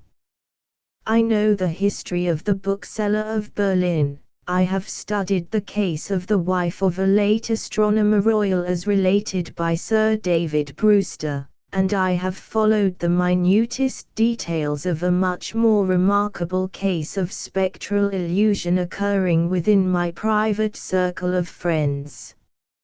It may be necessary to state as to this last, that the sufferer, a lady, was in no degree, however distant, related to me. A mistaken assumption on that head might suggest an explanation of a part of my own case, but only a part, which would be wholly without foundation. It cannot be referred to my inheritance of any developed peculiarity, nor had I ever before any at all similar experience, nor have I ever had any at all similar experience since. It does not signify how many years ago, or how few, a certain murder was committed in England, which attracted great attention. We hear more than enough of murderers as they rise in succession to their atrocious eminence, and I would bury the memory of this particular brute, if I could, as his body was buried, in Newgate Jail. I purposely abstain from giving any direct clue to the criminal's individuality. When the murder was first discovered, no suspicion fell, or I ought rather to say, for I cannot be too precise in my facts, it was nowhere publicly hinted that any suspicion fell on the man who was afterwards brought to trial. As no reference was at that time made to him in the newspapers, it is obviously impossible that any description of him can at that time have been given in the newspapers. It is essential that this fact be remembered. Unfolding at breakfast my morning paper, containing the account of that first discovery, I found it to be deeply interesting, and I read it with close attention. I read it twice, if not 3 times. The discovery had been made in a bedroom, and, when I laid down the paper, I was aware of a flash, rush, flow, I do not know what to call it, no word I can find is satisfactorily descriptive, in which I seemed to see that bedroom passing through my room, like a picture impossibly painted on a running river. Though almost instantaneous in its passing, it was perfectly clear, so clear that I distinctly, and with a sense of relief, observed the absence of the dead body from the bed. It was in no romantic place that I had this curious sensation, but in chambers in Piccadilly, very near to the corner of St. James's Street. It was entirely new to me. I was in my easy-chair at the moment, and the sensation was accompanied with a peculiar shiver which started the chair from its position. But it is to be noted that the chair ran easily on casters. I went to one of the windows, there are 2 in the room, and the room is on the 2nd floor, to refresh my eyes with the moving objects down in Piccadilly. It was a bright autumn morning, and the street was sparkling and cheerful. The wind was high. As I looked out, it brought down from the park a quantity of fallen leaves, which a gust took, and whirled into a spiral pillar. As the pillar fell and the leaves dispersed, I saw 2 men on the opposite side of the way, going from west to east. They were one behind the other. The foremost man often looked back over his shoulder. The second man followed him, at a distance of some 30 paces, with his right hand menacingly raised. First, the singularity and steadiness of this threatening gesture in so public a thoroughfare attracted my attention, and next, the more remarkable circumstance that nobody heeded it. Both men threaded their way among the other passengers with a smoothness hardly consistent even with the action of walking on a pavement, and no single creature, that I could see, gave them place, touched them, or looked after them. In passing before my windows, they both stared up at me. I saw their two faces very distinctly, and I knew that I could recognize them anywhere. Not that I had consciously noticed anything very remarkable in either face, except that the man who went first had an unusually lowering appearance, and that the face of the man who followed him was of the color of impure wax. I am a bachelor, and my valet and his wife constitute my whole establishment. My occupation is in a certain branch bank, and I wish that my duties as head of a department were as light as they are popularly supposed to be. They kept me in town that autumn, when I stood in need of change. I was not ill, but I was not well. My reader is to make the most that can be reasonably made of my feeling jaded, having a depressing sense upon me of a monotonous life, and being slightly dyspeptic. I am assured by my renowned doctor that my real state of health at that time justifies no stronger description, and I quote his own from his written answer to my request for it. As the circumstances of the murder, gradually unraveling, took stronger and stronger possession of the public mind, I kept them away from mine by knowing as little about them as was possible in the midst of the universal excitement. But I knew that a verdict of willful murder had been found against the suspected murderer, and that he had been committed to Newgate for trial. I also knew that his trial had been postponed over one sessions of the Central Criminal Court, on the ground of general prejudice and want of time for the preparation of the defense. I may further have known, but I believe I did not, when, or about when, the sessions to which his trial stood postponed would come on. My sitting room, bedroom, and dressing room, are all on one floor. With the last there is no communication but through the bedroom. True, there is a door in it, once communicating with the staircase, but a part of the fitting of my bath has been, and had then been for some years, fixed across it. At the same period, and as a part of the same arrangement, the door had been nailed up and canvassed over.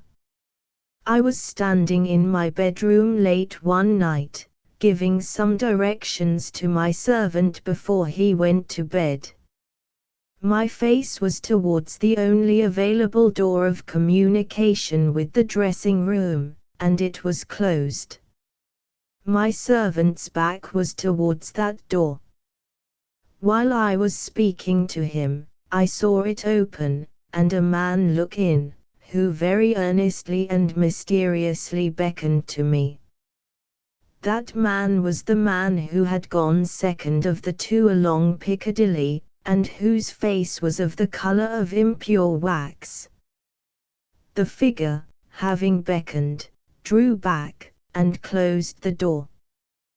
With no longer pause than was made by my crossing the bedroom, I opened the dressing-room door, and looked in. I had a lighted candle already in my hand.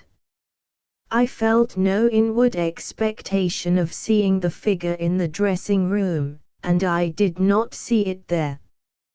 Conscious that my servant stood amazed, I turned round to him, and said, "Derrick, could you believe that in my cool senses I fancied I saw as I there laid my hand upon his breast, with a sudden start he trembled violently, and said, "O Lord, yes, sir. A dead man beckoning.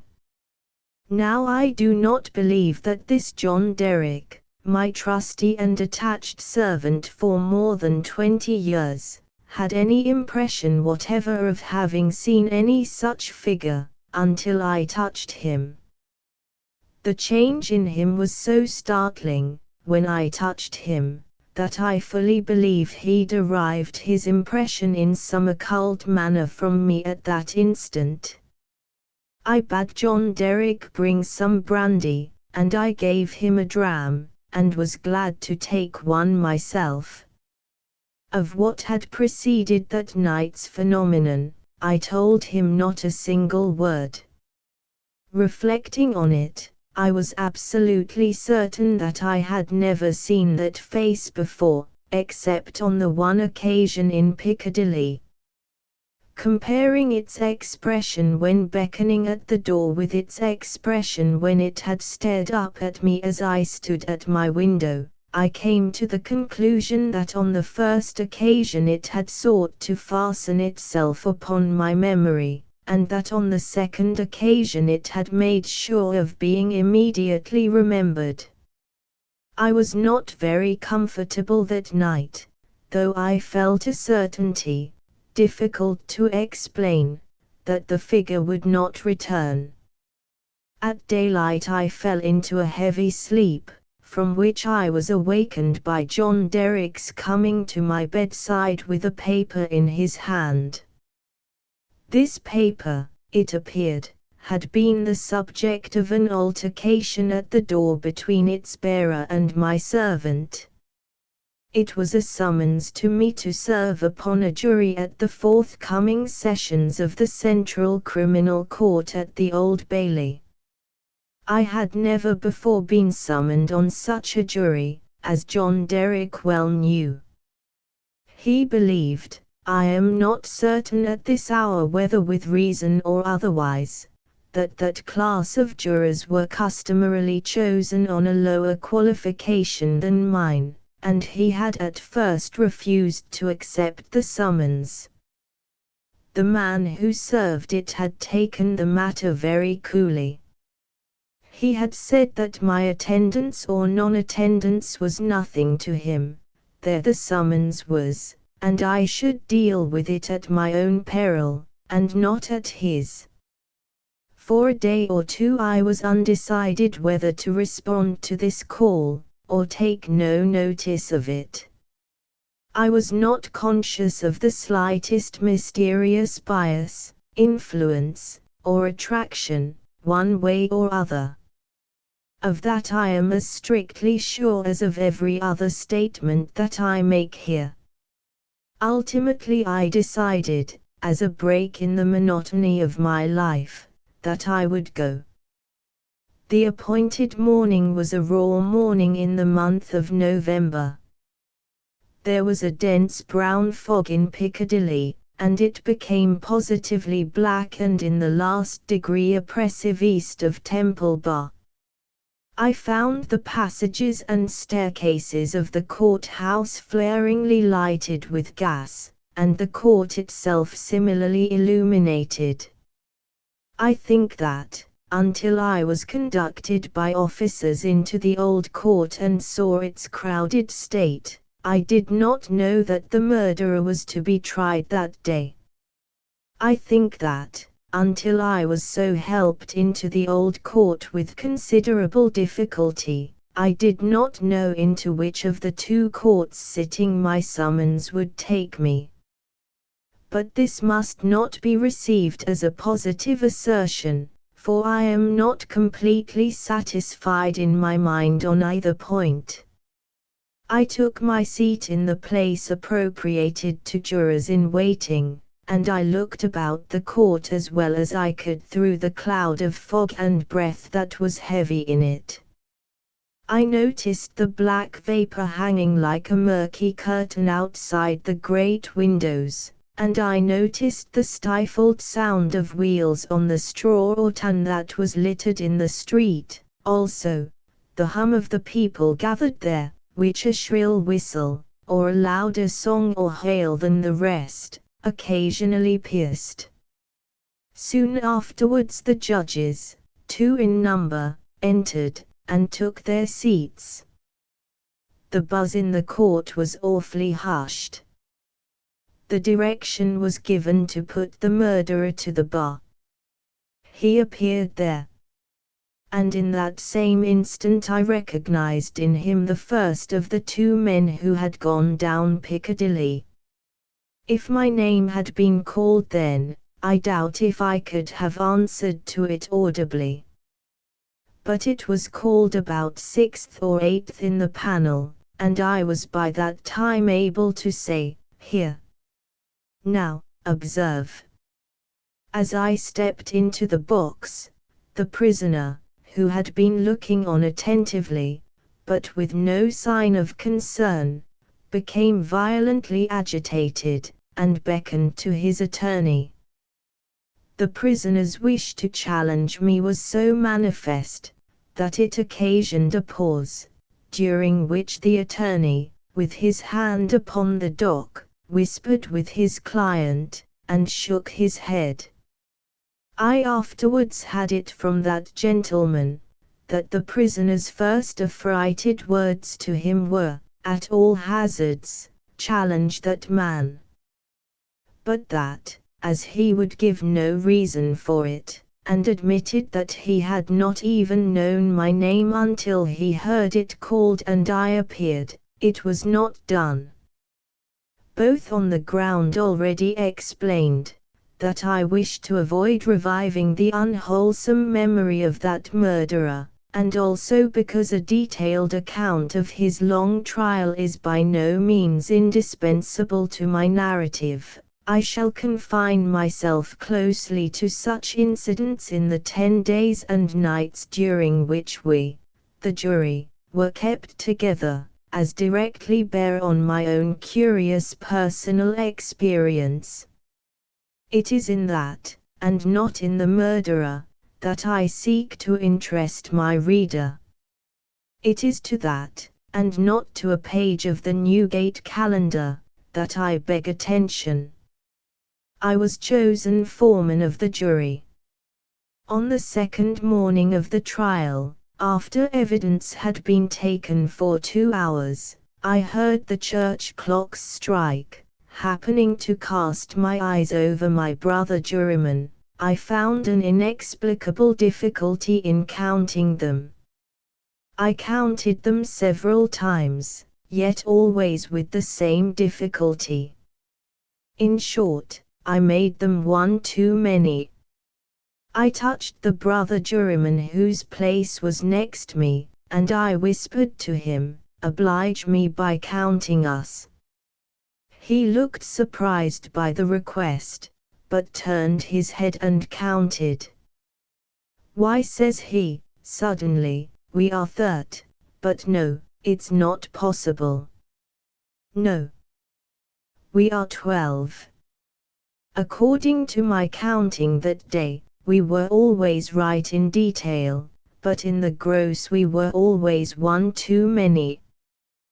There was no appearance, no figure, to account for it, but I had now an inward foreshadowing of the figure that was surely coming.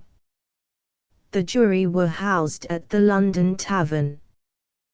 We all slept in one large room on separate tables, and we were constantly in the charge and under the eye of the officer sworn to hold us in safekeeping. I see no reason for suppressing the real name of that officer. He was intelligent, highly polite, and obliging, and, I was glad to hear, much respected in the city. He had an agreeable presence, good eyes, enviable black whiskers, and a fine sonorous voice. His name was Mr. Harker. When we turned into our 12 beds at night, Mr. Harker's bed was drawn across the door. On the night of the 2nd day, not being disposed to lie down, and seeing Mr. Harker sitting on his bed, I went and sat beside him, and offered him a pinch of snuff. As Mr. Harker's hand touched mine in taking it from my box, a peculiar shiver crossed him, and he said, "Who is this?" Following Mr. Harker's eyes, and looking along the room, I saw again the figure I expected, the second of the two men who had gone down Piccadilly. I rose, and advanced a few steps, then stopped, and looked round at Mr. Harker. He was quite unconcerned, laughed, and said in a pleasant way, "I thought for a moment we had a 13th juryman, without a bed. But I see it is the moonlight." Making no revelation to Mr. Harker, but inviting him to take a walk with me to the end of the room, I watched what the figure did. It stood for a few moments by the bedside of each of my 11 brother jurymen, close to the pillow. It always went to the right-hand side of the bed, and always passed out crossing the foot of the next bed. It seemed, from the action of the head, merely to look down pensively at each recumbent figure. It took no notice of me, or of my bed, which was that nearest to Mr. Harker's. It seemed to go out where the moonlight came in, through a high window, as by an aerial flight of stairs. Next morning at breakfast, it appeared that everybody present had dreamed of the murdered man last night, except myself and Mr. Harker. I now felt as convinced that the second man who had gone down Piccadilly was the murdered man, so to speak, as if it had been borne into my comprehension by his immediate testimony. But even this took place, and in a manner for which I was not at all prepared. On the 5th day of the trial, when the case for the prosecution was drawing to a close, a miniature of the murdered man, missing from his bedroom upon the discovery of the deed, and afterwards found in a hiding place where the murderer had been seen digging, was put in evidence. Having been identified by the witness under examination, it was handed up to the bench, and thence handed down to be inspected by the jury. As an officer in a black gown was making his way with it across to me, the figure of the second man who had gone down Piccadilly impetuously started from the crowd, caught the miniature from the officer, and gave it to me with his own hands, at the same time saying, in a low and hollow tone, "Before I saw the miniature, which was in a locket, I was younger then, and my face was not then drained of blood." It also came between me and the brother juryman to whom I would have given the miniature, and between him and the brother juryman to whom he would have given it, and so passed it on through the whole of our number, and back into my possession. Not one of them, however, detected this. At table, and generally when we were shut up together in Mr. Harker's custody, we had from the first naturally discussed the day's proceedings a good deal. On that 5th day, the case for the prosecution being closed, and we having that side of the question in a completed shape before us, our discussion was more animated and serious. Among our number was a vestryman, the densest idiot I have ever seen at large, who met the plainest evidence with the most preposterous objections, and who was sided with by 2 flabby parochial parasites, all the 3 impanelled from a district so delivered over to fever that they ought to have been upon their own trial for 500 murders. When these mischievous blockheads were at their loudest, which was towards midnight, while some of us were already preparing for bed, I again saw the murdered man. He stood grimly behind them, beckoning to me. On my going towards them, and striking into the conversation, he immediately retired. This was the beginning of a separate series of appearances, confined to that long room in which we were confined. Whenever a knot of my brother jurymen laid their heads together, I saw the head of the murdered man among theirs. Whenever their comparison of notes was going against him, he would solemnly and irresistibly beckon to me. It will be borne in mind that down to the production of the miniature, on the 5th day of the trial, I had never seen the appearance in court. 3 changes occurred now that we entered on the case for the defense. 2 of them I will mention together. First, the figure was now in court continually, and it never there addressed itself to me, but always to the person who was speaking at the time. For instance, the throat of the murdered man had been cut straight across. In the opening speech for the defense, it was suggested that the deceased might have cut his own throat. At that very moment, the figure, with its throat in the dreadful condition referred to, this it had concealed before, stood at the speaker's elbow, motioning across and across its windpipe, now with the right hand, now with the left, vigorously suggesting to the speaker himself the impossibility of such a wound having been self-inflicted by either hand. For another instance, a witness to character, a woman, deposed to the prisoner's being the most amiable of mankind.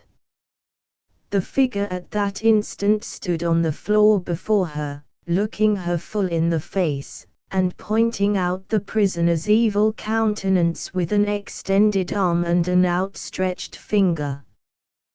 The third change now to be added impressed me strongly as the most marked and striking of all. I do not theorize upon it, I accurately state it, and there leave it. Although the appearance was not itself perceived by those whom it addressed, its coming close to such persons was invariably attended by some trepidation or disturbance on their part. It seemed to me as if it were prevented, by laws to which I was not amenable, from fully revealing itself to others, and yet as if it could invisibly, dumbly, and darkly overshadow their minds.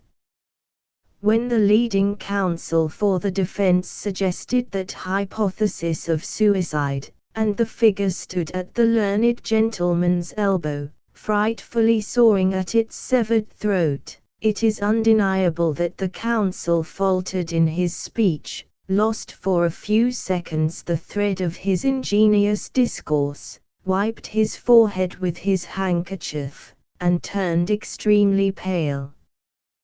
When the witness to character was confronted by the appearance, her eyes most certainly did follow the direction of its pointed finger, and rest in great hesitation and trouble upon the prisoner's face. 2 additional illustrations will suffice. On the 8th day of the trial, after the pause which was every day made early in the afternoon for a few minutes' rest and refreshment, I came back into court with the rest of the jury some little time before the return of the judges. Standing up in the box and looking about me, I thought the figure was not there, until, chancing to raise my eyes to the gallery, I saw it bending forward, and leaning over a very decent woman, as if to assure itself whether the judges had resumed their seats or not.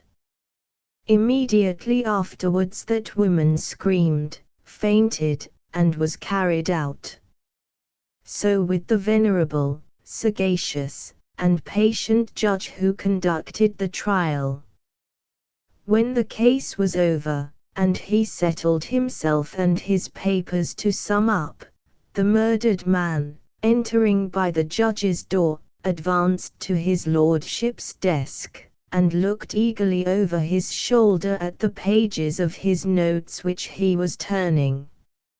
A change came over his lordship's face, his hand stopped, the peculiar shiver, that I knew so well, passed over him. He faltered, "Excuse me, gentlemen, for a few moments.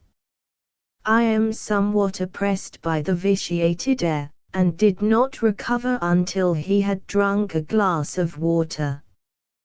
Through all the monotony of 6 of those interminable 10 days, the same judges and others on the bench, the same murderer in the dock, the same lawyers at the table, the same tones of question and answer rising to the roof of the court, the same scratching of the judge's pen, the same ushers going in and out, the same lights kindled at the same hour when there had been any natural light of day, the same foggy curtain outside the great windows when it was foggy, the same rain pattering and dripping when it was rainy, the same footmarks of turnkeys and prisoner day after day on the same sawdust, the same keys locking and unlocking the same heavy doors. Through all the wearisome monotony which made me feel as if I had been foreman of the jury for a vast period of time, and Piccadilly had flourished coevally with Babylon, the murdered man never lost one trace of his distinctness in my eyes, nor was he at any moment less distinct than anybody else. I must not omit, as a matter of fact, that I never once saw the appearance which I call by the name of the murdered man look at the murderer. Again and again I wondered, why does he not? But he never did. Nor did he look at me, after the production of the miniature, until the last closing minutes of the trial arrived. We retired to consider, at 7 minutes before 10 at night.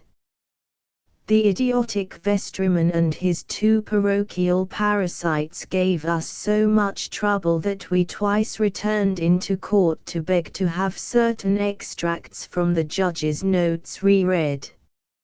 9 of us had not the smallest doubt about those passages, neither, I believe, had any one in the court. The dunder-headed triumvirate, having no idea but obstruction, disputed them for that very reason. At length we prevailed, and finally the jury returned into court at 10 minutes past 12. The murdered man at that time stood directly opposite the jury box, on the other side of the court. As I took my place, his eyes rested on me with great attention. He seemed satisfied, and slowly shook a great grey veil, which he carried on his arm for the first time, over his head and whole form. As I gave in our verdict, guilty, the veil collapsed, all was gone, and his place was empty. The murderer, being asked by the judge, according to usage, whether he had anything to say before sentence of death should be passed upon him, indistinctly muttered something which was described in the leading newspapers of the following day as a few rambling, incoherent, and half-audible words, in which he was understood to complain that he had not had a fair trial, because the foreman of the jury was prepossessed against him.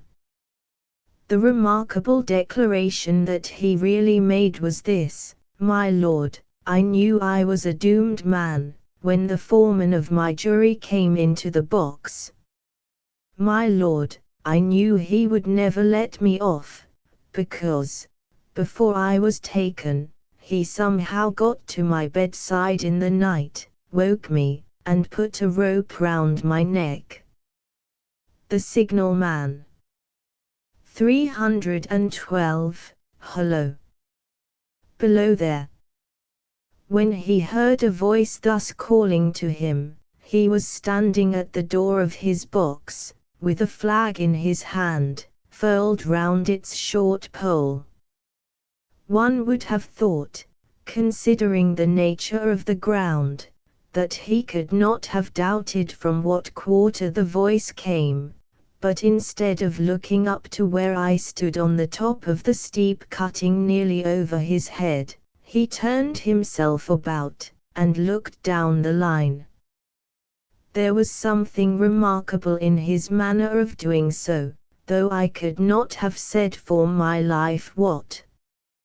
But I know it was remarkable enough to attract my notice, even though his figure was foreshortened and shadowed, down in the deep trench, and mine was high above him, so steeped in the glow of an angry sunset, that I had shaded my eyes with my hand before I saw him at all.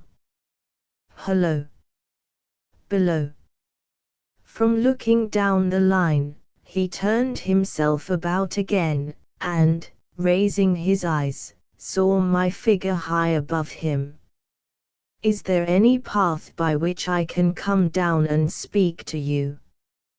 He looked up at me without replying, and I looked down at him without pressing him too soon with a repetition of my idle question.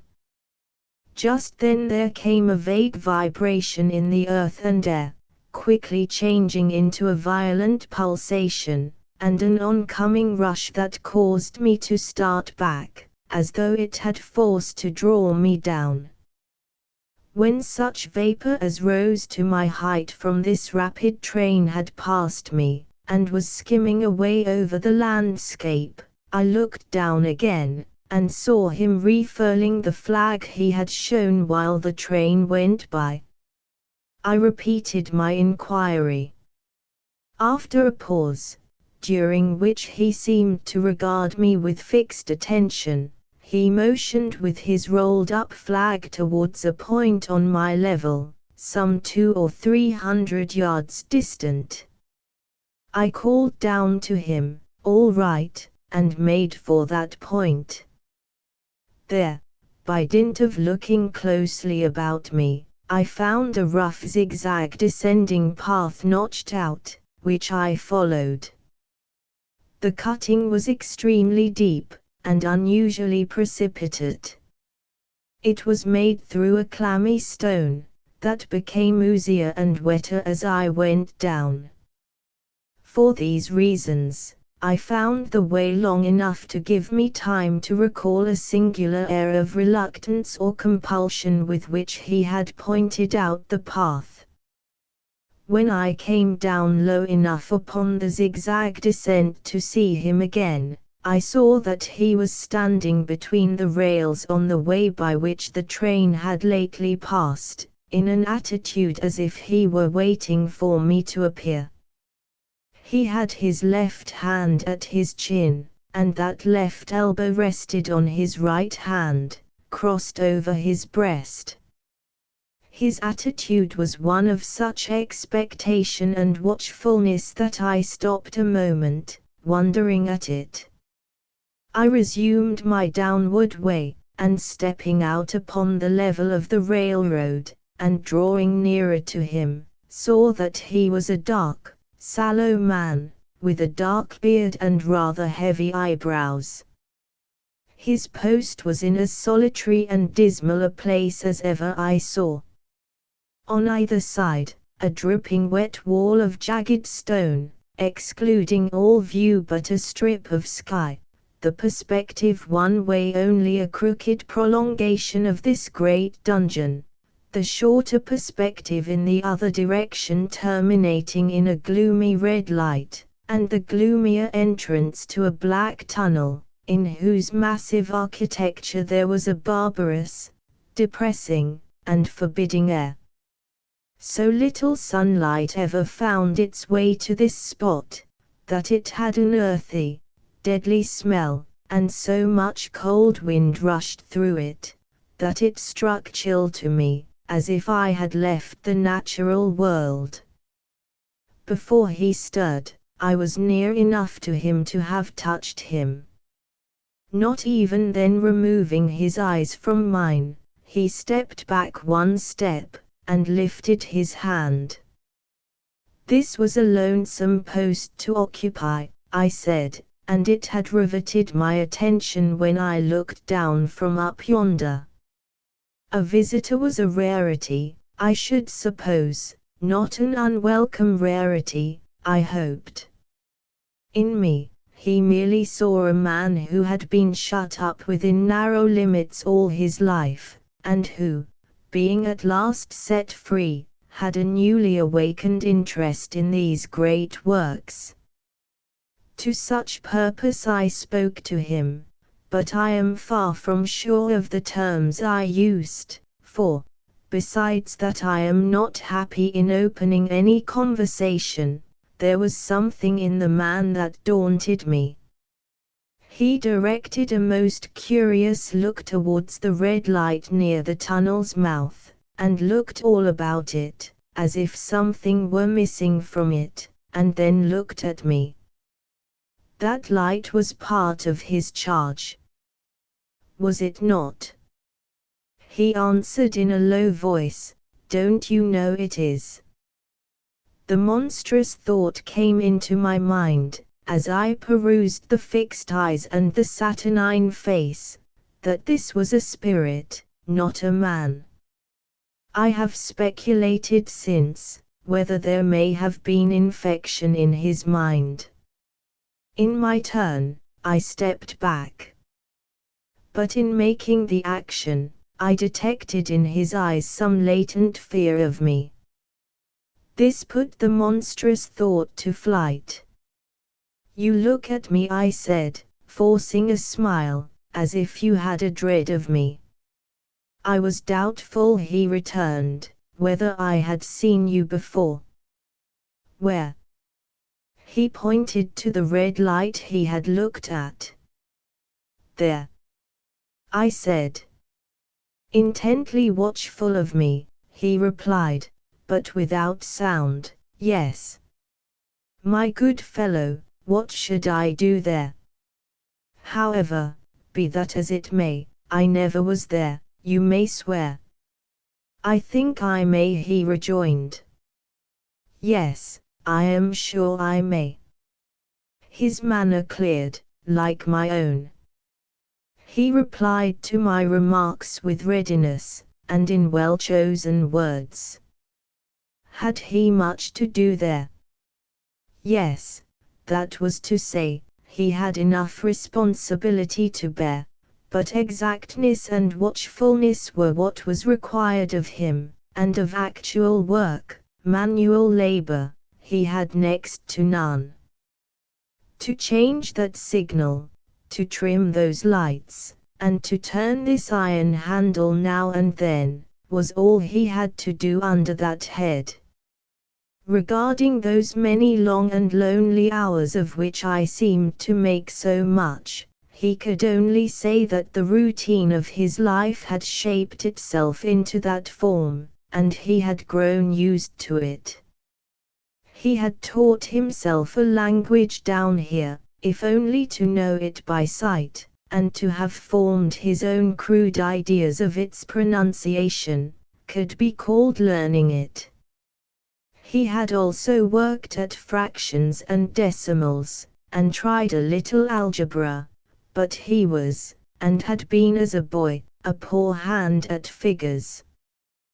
Was it necessary for him when on duty always to remain in that channel of damp air, and could he never rise into the sunshine from between those high stone walls? Why, that depended upon times and circumstances. Under some conditions there would be less upon the line than under others, and the same held good as to certain hours of the day and night. In bright weather, he did choose occasions for getting a little above these lower shadows, but, being at all times liable to be called by his electric bell, and at such times listening for it with redoubled anxiety, the relief was less than I would suppose. He took me into his box, where there was a fire, a desk for an official book in which he had to make certain entries, a telegraphic instrument with its dial, face, and needles, and the little bell of which he had spoken. On my trusting that he would excuse the remark that he had been well educated, and, I hoped I might say without offence, perhaps educated above that station, he observed that instances of slight incongruity in such wise would rarely be found wanting among large bodies of men, that he had heard it was so in workhouses, in the police force, even in that last desperate resource, the army, and that he knew it was so, more or less, in any great railway staff. He had been, when young, if I could believe it, sitting in that hut, he scarcely could, a student of natural philosophy, and had attended lectures, but he had run wild, misused his opportunities, gone down, and never risen again. He had no complaint to offer about that. He had made his bed, and he lay upon it. It was far too late to make another. The signalman, all that I have here condensed, he said in a quiet manner, with his grave, dark regards divided between me and the fire. He threw in the word, sir, from time to time, and especially when he referred to his youth, as though to request me to understand that he claimed to be nothing but what I found him. He was several times interrupted by the little bell, and had to read off messages, and send replies. Once he had to stand without the door, and display a flag as a train passed, and make some verbal communication to the driver. In the discharge of his duties, I observed him to be remarkably exact and vigilant, breaking off his discourse at a syllable, and remaining silent until what he had to do was done. In a word, I should have set this man down as one of the safest of men to be employed in that capacity, but for the circumstance that while he was speaking to me he twice broke off with a fallen color, turned his face towards the little bell when it did not ring, opened the door of the hut, which was kept shut to exclude the unhealthy damp, and looked out towards the red light near the mouth of the tunnel. On both of those occasions, he came back to the fire with the inexplicable air upon him which I had remarked, without being able to define, when we were so far asunder. Said I, when I rose to leave him, you almost make me think that I have met with a contented man. I am afraid I must acknowledge that I said it to lead him on. I believe I used to be so, he rejoined, in the low voice in which he had first spoken, but I am troubled, sir, I am troubled. He would have recalled the words if he could. He had said them, however, and I took them up quickly. With what? What is your trouble? It is very difficult to impart, sir. It is very, very difficult to speak of. If ever you make me another visit, I will try to tell you. But I expressly intend to make you another visit. Say, when shall it be?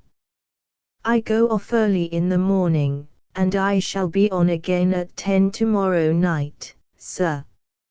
I will come at 11. He thanked me, and went out at the door with me.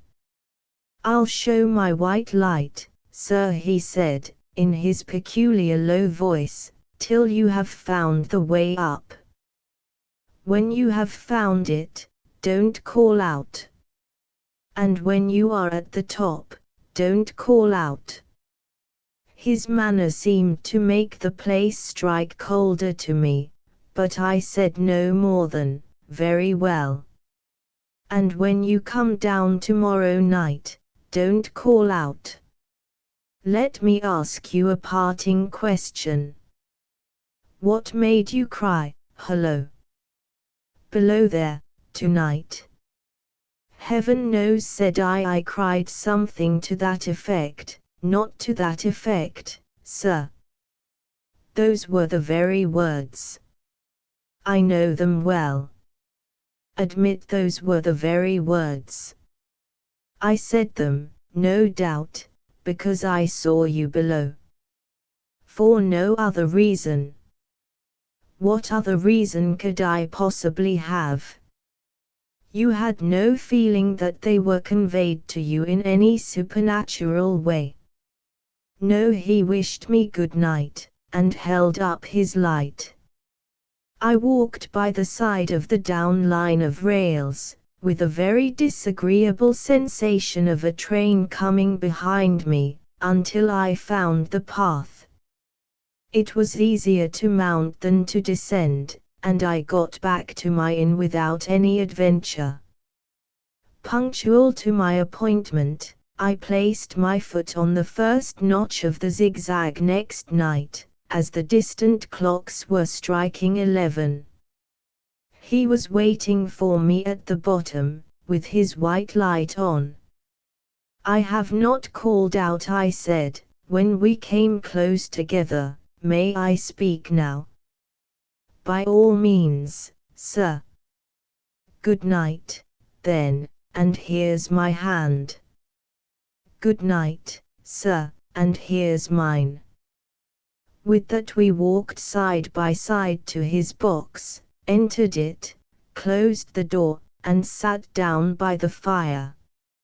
I have made up my mind, sir, he began, bending forward as soon as we were seated, and speaking in a tone but a little above a whisper, that you shall not have to ask me twice what troubles me. I took you for someone else yesterday evening. That troubles me. That mistake. No. That's someone else. Who is it? I don't know. Like me? I don't know. I never saw the face. The left arm is across the face, and the right arm is waved, violently waved. This way. I followed his action with my eyes, and it was the action of an arm gesticulating, with the utmost passion and vehemence, for God's sake, clear the way. One moonlight night, said the man, I was sitting here, when I heard a voice cry, hello. Below there. I started up, looked from that door, and saw this someone else standing by the red light near the tunnel, waving as I just now showed you. The voice seemed hoarse with shouting, and it cried, look out! Look out! And then again, hello! Below there! Look out!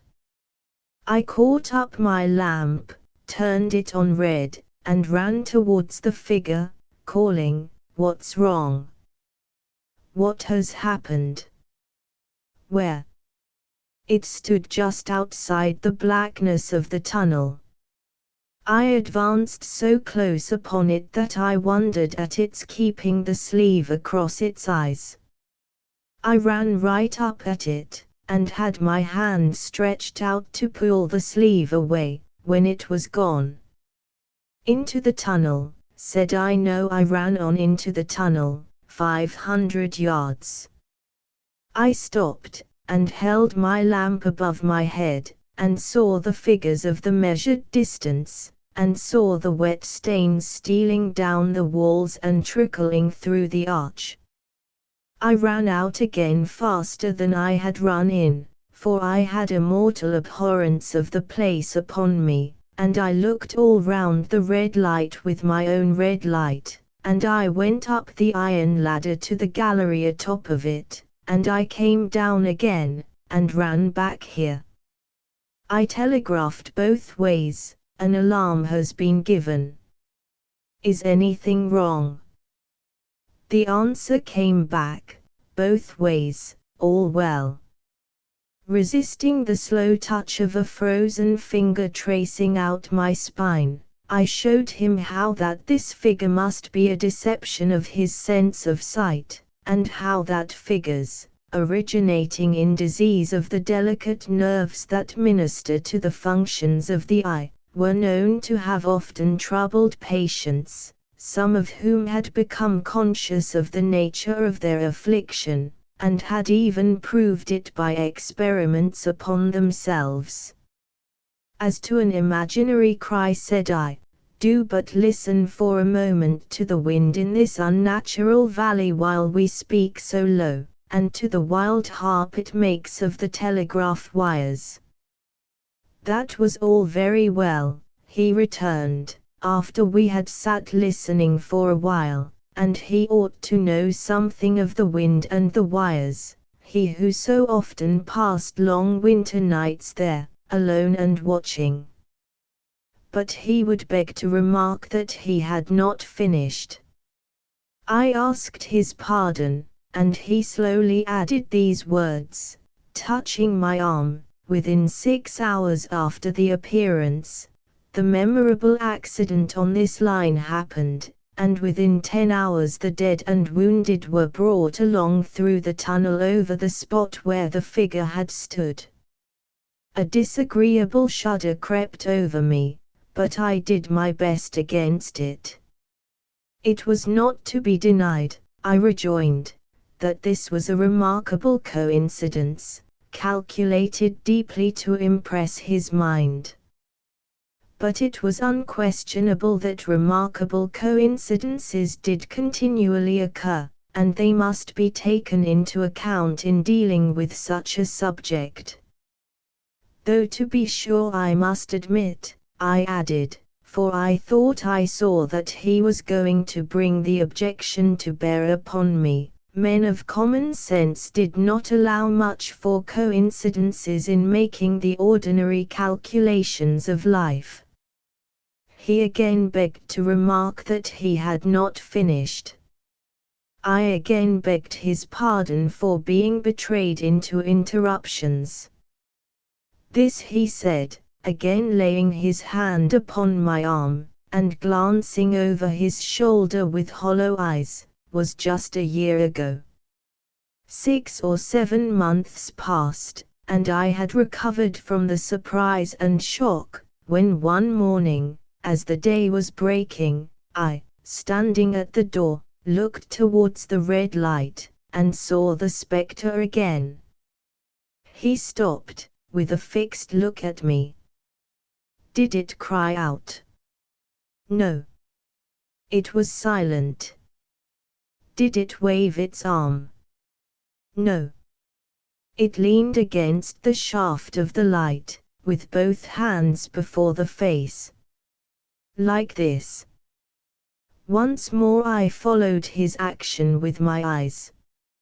It was an action of mourning. I have seen such an attitude in stone figures on tombs. Did you go up to it? I came in and sat down, partly to collect my thoughts, partly because it had turned me faint. When I went to the door again, daylight was above me, and the ghost was gone. But nothing followed. Nothing came of this. He touched me on the arm with his forefinger twice or thrice, giving a ghastly nod each time. That very day, as a train came out of the tunnel, I noticed, at a carriage window on my side, what looked like a confusion of hands and heads, and something waved. I saw it just in time to signal the driver, "Stop." He shut off, and put his brake on, but the train drifted past here 150 yards or more. I ran after it, and, as I went along, heard terrible screams and cries. A beautiful young lady had died instantaneously in one of the compartments, and was brought in here, and laid down on this floor between us. Involuntarily I pushed my chair back, as I looked from the boards at which he pointed to himself. True, sir. True. Precisely as it happened, so I tell it you. I could think of nothing to say, to any purpose, and my mouth was very dry. The wind and the wires took up the story with a long lamenting wail. He resumed. Now, sir, mark this, and judge how my mind is troubled. The spectre came back a week ago. Ever since, it has been there, now and again, by fits and starts. At the light. At the danger light. What does it seem to do? He repeated, if possible with increased passion and vehemence, that former gesticulation of, for God's sake, clear the way. Then he went on. I have no peace or rest for it. It calls to me, for many minutes together, in an agonized manner, below there. Look out! Look out! It stands waving to me. It rings my little bell, I caught at that. Did it ring your bell yesterday evening when I was here, and you went to the door? Twice. Why, see, said I, how your imagination misleads you. My eyes were on the bell, and my ears were open to the bell, and if I am a living man, it did not ring at those times. No, nor at any other time, except when it was rung in the natural course of physical things by the station communicating with you.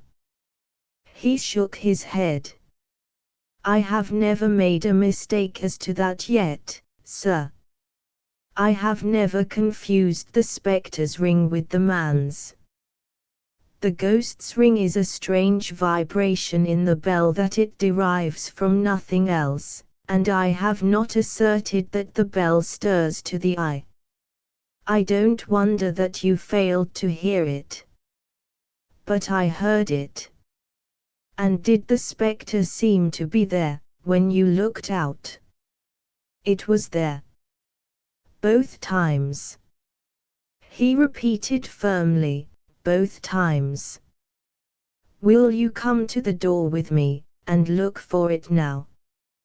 He bit his underlip as though he were somewhat unwilling, but arose. I opened the door, and stood on the step, while he stood in the doorway. There was the danger light.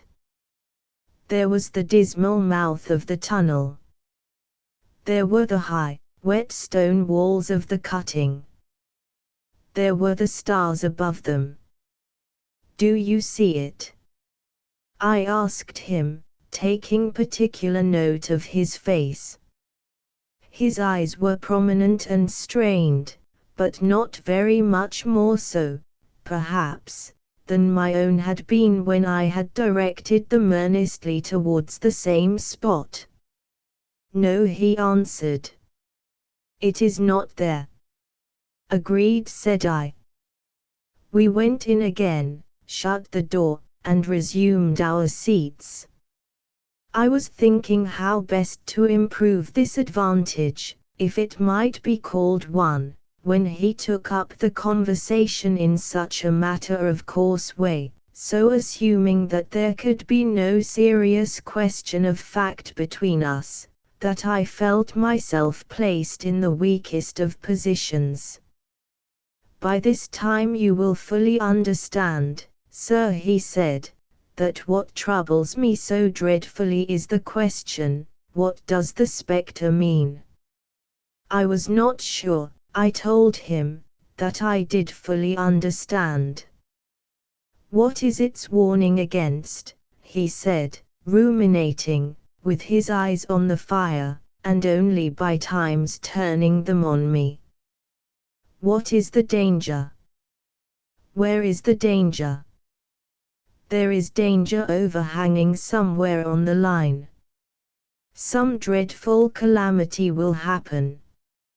It is not to be doubted this third time, after what has gone before. But surely this is a cruel haunting of me. What can I do? He pulled out his handkerchief, and wiped the drops from his heated forehead. If I telegraph danger, on either side of me, or on both, I can give no reason for it, he went on, wiping the palms of his hands. I should get into trouble, and do no good. They would think I was mad. This is the way it would work. Message, danger. Take care. Answer, what danger? Where? Message, don't know. But, for God's sake, take care. They would displace me. What else could they do? His pain of mind was most pitiable to see. It was the mental torture of a conscientious man, oppressed beyond endurance by an unintelligible responsibility involving life. When it first stood under the danger light, he went on, putting his dark hair back from his head, and drawing his hands outward across and across his temples in an extremity of feverish distress. Why not tell me where that accident was to happen, if it must happen? Why not tell me how it could be averted, if it could have been averted? When on its second coming it hid its face, why not tell me, instead, she is going to die? Let them keep her at home. If it came, on those two occasions, only to show me that its warnings were true, and so to prepare me for the third, why not warn me plainly now? And I, Lord help me, a mere poor signalman on this solitary station. Why not go to somebody with credit to be believed, and power to act? When I saw him in this state, I saw that for the poor man's sake, as well as for the public safety, what I had to do for the time was to compose his mind. Therefore, setting aside all question of reality or unreality between us, I represented to him that whoever thoroughly discharged his duty must do well, and that at least it was his comfort that he understood his duty, though he did not understand these confounding appearances. In this effort I succeeded far better than in the attempt to reason him out of his conviction. He became calm. The occupations incidental to his post as the night advanced began to make larger demands on his attention, and I left him at 2 in the morning. I had offered to stay through the night, but he would not hear of it. That I more than once looked back at the red light as I ascended the pathway, that I did not like the red light, and that I should have slept but poorly if my bed had been under it, I see no reason to conceal.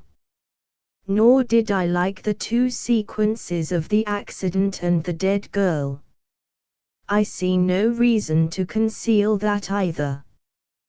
But what ran most in my thoughts was the consideration how ought I to act, having become the recipient of this disclosure. I had proved the man to be intelligent, vigilant, painstaking, and exact, but how long might he remain so, in his state of mind? Though in a subordinate position, still he held a most important trust, and would I, for instance, like to stake my own life on the chances of his continuing to execute it with precision. Unable to overcome a feeling that there would be something treacherous in my communicating what he had told me to his superiors in the company, without first being plain with himself and proposing a middle course to him, I ultimately resolved to offer to accompany him, otherwise keeping his secret for the present, to the wisest medical practitioner we could hear of in those parts, and to take his opinion. A change in his time of duty would come round next night, he had apprised me, and he would be off an hour or two after sunrise, and on again soon after sunset. I had appointed to return accordingly. Next evening was a lovely evening, and I walked out early to enjoy it. The sun was not yet quite down when I traversed the field path near the top of the deep cutting. I would extend my walk for an hour, I said to myself, half an hour on and half an hour back, and it would then be time to go to my signalman's box.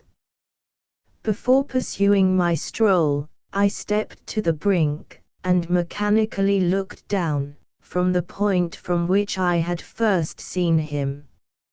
I cannot describe the thrill that seized upon me, when, close at the mouth of the tunnel, I saw the appearance of a man, with his left sleeve across his eyes, passionately waving his right arm.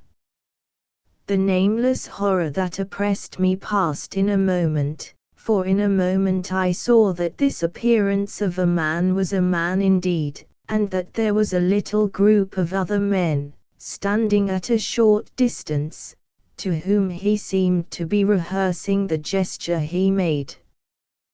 The danger light was not yet lighted. Against its shaft, a little low hut, entirely new to me, had been made of some wooden supports and tarpaulin. It looked no bigger than a bed. With an irresistible sense that something was wrong, with a flashing self-reproachful fear that fatal mischief had come of my leaving the man there, and causing no one to be sent to overlook or correct what he did, I descended the notched path with all the speed I could make. "What is the matter?" I asked the men. "Signalman killed this morning, sir." "Not the man belonging to that box?" "Yes, sir." "Not the man I know?" "You will recognize him, sir, if you knew him," said the man who spoke for the others, solemnly uncovering his own head, and raising an end of the tarpaulin, for his face is quite composed. "Oh, how did this happen, how did this happen?" I asked, turning from one to another as the hut closed in again. "He was cut down by an engine, sir." No man in England knew his work better. But somehow he was not clear of the outer rail. It was just at broad day. He had struck the light, and had the lamp in his hand. As the engine came out of the tunnel, his back was towards her, and she cut him down. That man drove her, and was showing how it happened. "Show the gentleman, Tom." The man, who wore a rough dark dress, stepped back to his former place at the mouth of the tunnel. "Coming round the curve in the tunnel, sir," he said, "I saw him at the end, like as if I saw him down a perspective glass. There was no time to check speed, and I knew him to be very careful. As he didn't seem to take heed of the whistle, I shut it off when we were running down upon him, and called to him as loud as I could call. "What did you say?" I said, "Below there. Look out! Look out! For God's sake, clear the way." I started. Ah, it was a dreadful time, sir. I never left off calling to him. I put this arm before my eyes not to see, and I waved this arm to the last, but it was no use. Without prolonging the narrative to dwell on any one of its curious circumstances more than on any other, I may, in closing it, point out the coincidence that the warning of the engine driver included, not only the words which the unfortunate signalman had repeated to me as haunting him, but also the words which I myself, not he, had attached, and that only in my own mind, to the gesticulation he had imitated. Footnotes 121. The original has 8 chapters, which will be found in All the Year Round, Volume 2, Old Series, but those not printed here, excepting a page at the close, were not written by Mr. Dickens. 303. This paper appeared as a chapter to be taken with a grain of salt in Dr. Marigold's prescriptions. 312. This story appeared as a portion of the Christmas number for 1866, Mugby Junction, of which other portions follow in Barbox Brothers and The Boy at Mugby. End of the Project Gutenberg ebook 3 Ghost Stories Updated editions will replace the previous one, the old editions will be renamed. Creating the works from print editions not protected by U.S. copyright law means that no one owns a United States copyright in these works, so the Foundation, and you, can copy and distribute it in the United States without permission and without paying copyright royalties. Special rules, set forth in the general terms of use part of this license, apply to copying and distributing Project Gutenberg trademark symbol electronic works to protect the Project Gutenberg trademark symbol concept and trademark. Project Gutenberg is a registered trademark, and may not be used if you charge for an ebook, except by following the terms of the trademark license, including paying royalties for use of the Project Gutenberg trademark. If you do not charge anything for copies of this ebook, complying with the trademark license is very easy.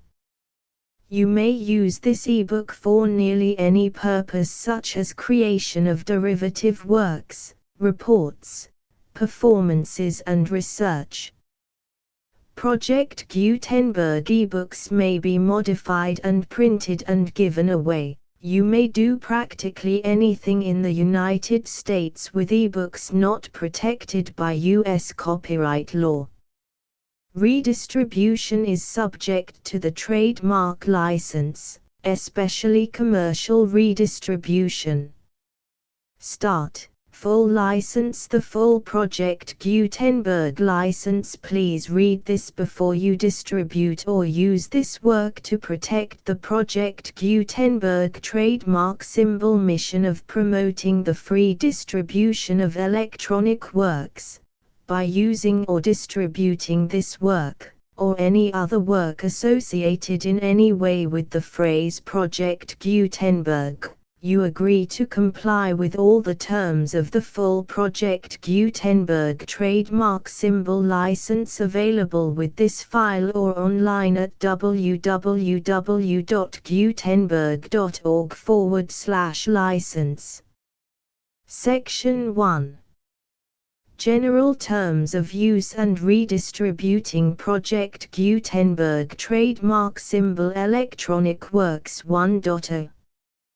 By reading or using any part of this Project Gutenberg trademark symbol electronic work, you indicate that you have read, understand, agree to and accept all the terms of this license and intellectual property, trademark/copyright, agreement.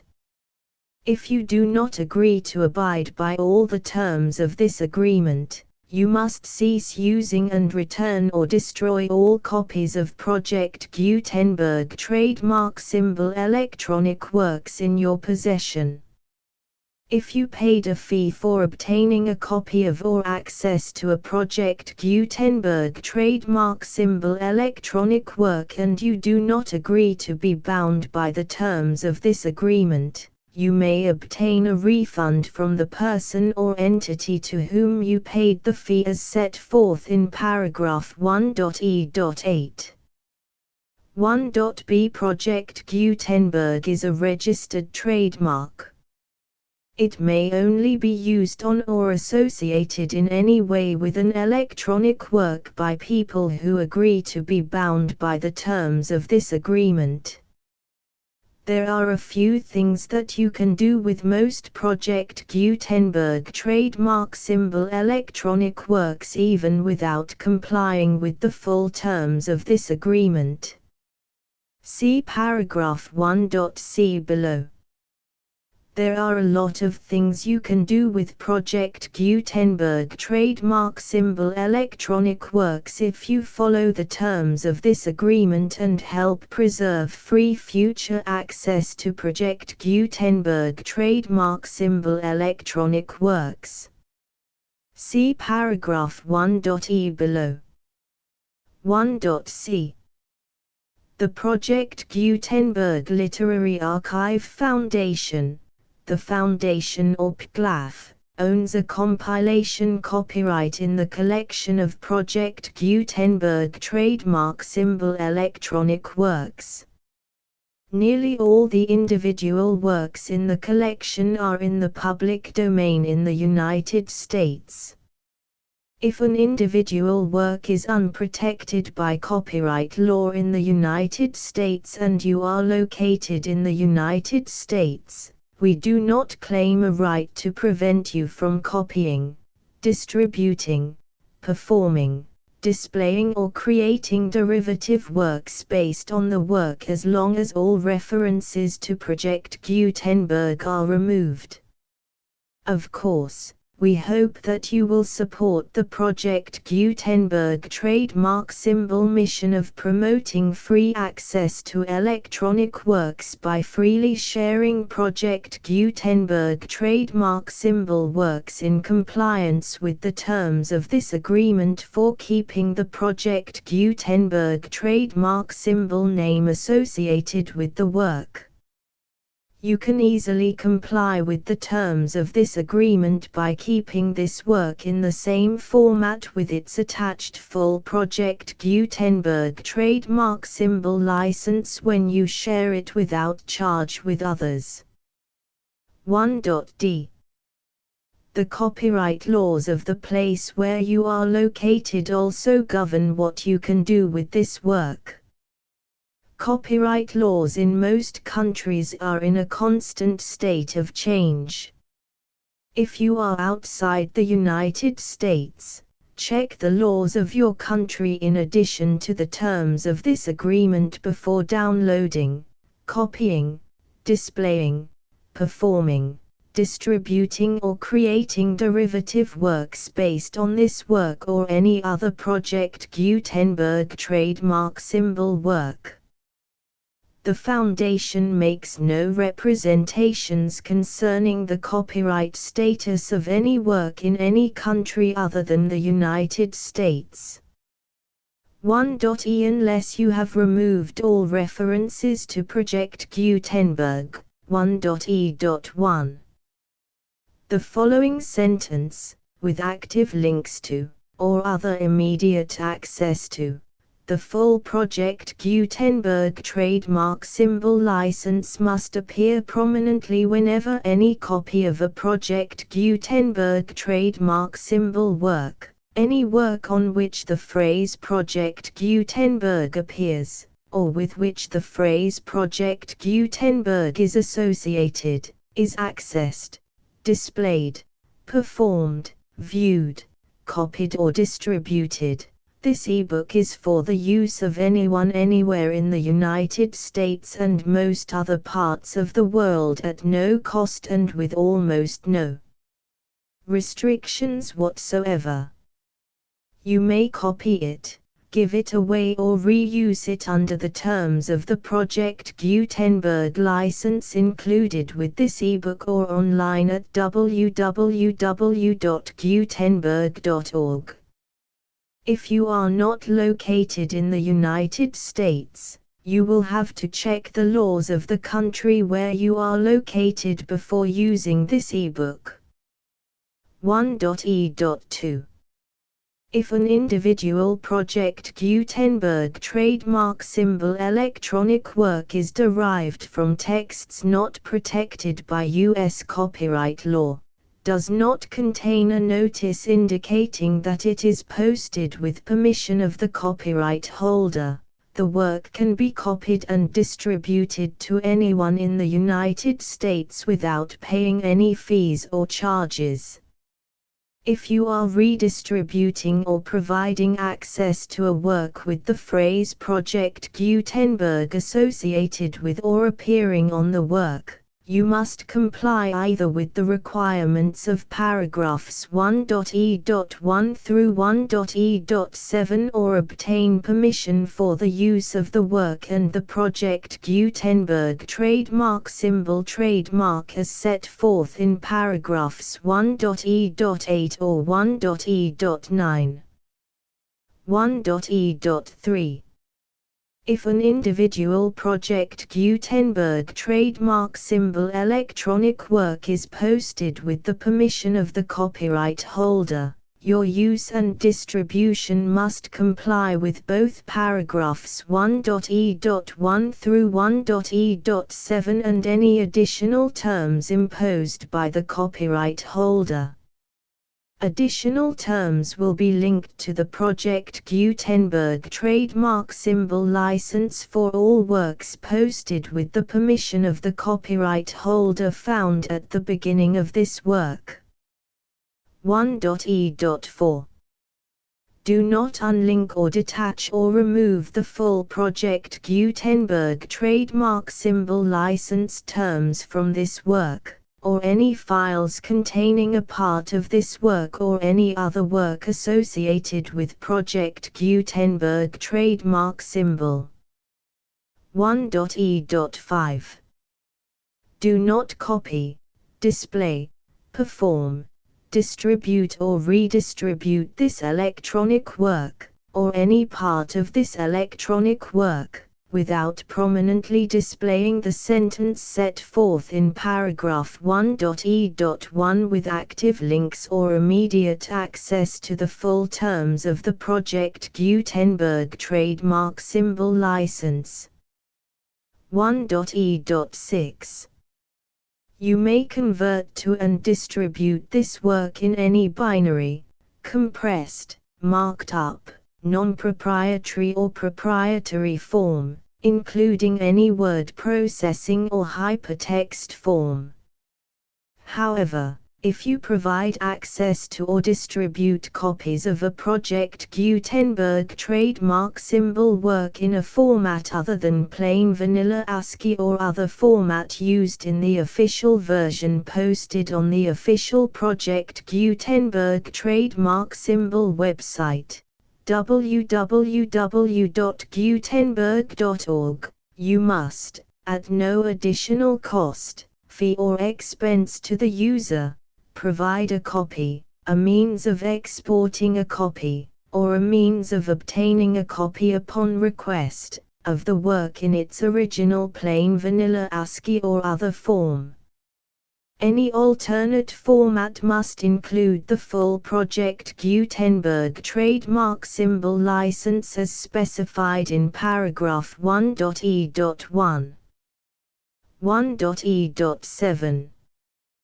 Do not charge a fee for access to, viewing, displaying, performing, copying or distributing any Project Gutenberg trademark symbol works unless you comply with paragraph 1.e.8 or 1.e.9. 1.e.8. You may charge a reasonable fee for copies of or providing access to or distributing Project Gutenberg trademark symbol electronic works provided that you pay a royalty fee of 20% of the gross profits you derive from the use of Project Gutenberg trademark symbol works calculated using the method you already use to calculate your applicable taxes. The fee is owed to the owner of the Project Gutenberg trademark symbol trademark, but he has agreed to donate royalties under this paragraph to the Project Gutenberg Literary Archive Foundation. Royalty payments must be paid within 60 days following each date on which you prepare, or are legally required to prepare, your periodic tax returns. Royalty payments should be clearly marked as such and sent to the Project Gutenberg Literary Archive Foundation at the address specified in Section 4, Information about donations to the Project Gutenberg Literary Archive Foundation. You provide a full refund of any money paid by a user who notifies you in writing, or by email, within 30 days of receipt that he does not agree to the terms of the full Project Gutenberg trademark symbol license. You must require such a user to return or destroy all copies of the works possessed in a physical medium and discontinue all use of and all access to other copies of Project Gutenberg trademark symbol works. You provide, in accordance with paragraph 1.f.3, a full refund of any money paid for a work or a replacement copy, if a defect in the electronic work is discovered and reported to you within 90 days of receipt of the work. You comply with all other terms of this agreement for free distribution of Project Gutenberg trademark symbol works. 1.e.9. If you wish to charge a fee or distribute a Project Gutenberg trademark symbol electronic work or group of works on different terms than are set forth in this agreement, you must obtain permission in writing from the Project Gutenberg Literary Archive Foundation, the manager of the Project Gutenberg trademark symbol trademark. Contact the Foundation as set forth in Section 3 below. 1.f1.f.1. Project Gutenberg volunteers and employees expend considerable effort to identify, do copyright research on, transcribe and proofread works not protected by U.S. copyright law in creating the Project Gutenberg trademark symbol collection. Despite these efforts, Project Gutenberg trademark symbol electronic works, and the medium on which they may be stored, may contain defects such as, but not limited to, incomplete, inaccurate or corrupt data, transcription errors, a copyright or other intellectual property infringement, a defective or damaged disk or other medium, a computer virus, or computer codes that damage or cannot be read by your equipment. 1.f.2. Limited warranty, disclaimer of damages. except for the right of replacement or refund described in paragraph 1.f.3. The Project Gutenberg Literary Archive Foundation, the owner of the Project Gutenberg trademark symbol trademark, and any other party distributing a Project Gutenberg trademark symbol electronic work under this agreement, disclaim all liability to you for damages, costs and expenses, including legal fees. You agree that you have no remedies for negligence, strict liability, breach of warranty or breach of contract except those provided in paragraph 1.f.3. You agree that the Foundation, the trademark owner, and any distributor under this agreement will not be liable to you for actual, direct, indirect, consequential, punitive or incidental damages even if you give notice of the possibility of such damage. 1.f.3. Limited right of replacement or refund. If you discover a defect in this electronic work within 90 days of receiving it, you can receive a refund of the money, if any, you paid for it by sending a written explanation to the person you received the work from. If you received the work on a physical medium, you must return the medium with your written explanation. The person or entity that provided you with the defective work may elect to provide a replacement copy in lieu of a refund. If you received the work electronically, the person or entity providing it to you may choose to give you a second opportunity to receive the work electronically in lieu of a refund. If the second copy is also defective, you may demand a refund in writing without further opportunities to fix the problem. 1.f.4.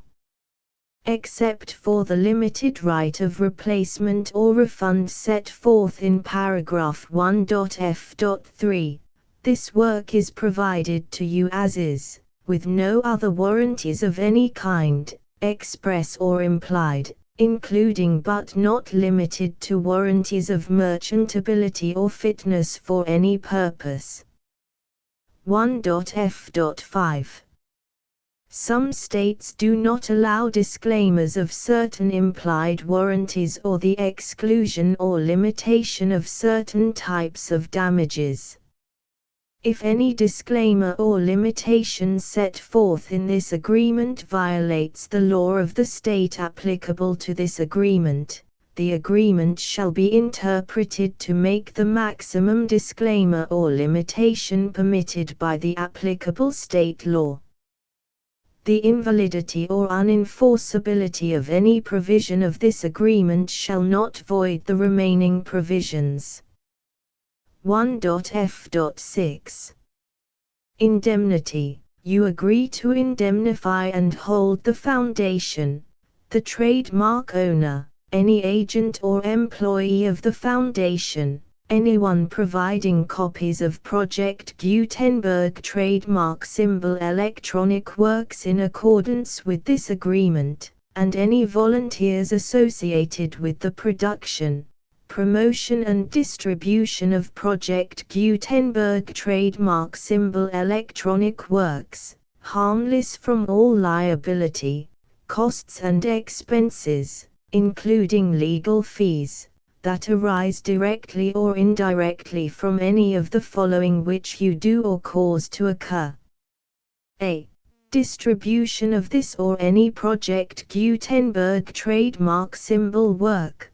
B. Alteration, modification, or additions or deletions to any Project Gutenberg trademark symbol work, and C. Any defect you cause. Section 2. Information about the mission of Project Gutenberg trademark symbol. Project Gutenberg trademark symbol is synonymous with the free distribution of electronic works in formats readable by the widest variety of computers, including obsolete, old, middle-aged and new computers. It exists because of the efforts of hundreds of volunteers and donations from people in all walks of life. Volunteers and financial support to provide volunteers with the assistance they need are critical to reaching Project Gutenberg trademark symbol's goals and ensuring that the Project Gutenberg trademark symbol collection will remain freely available for generations to come.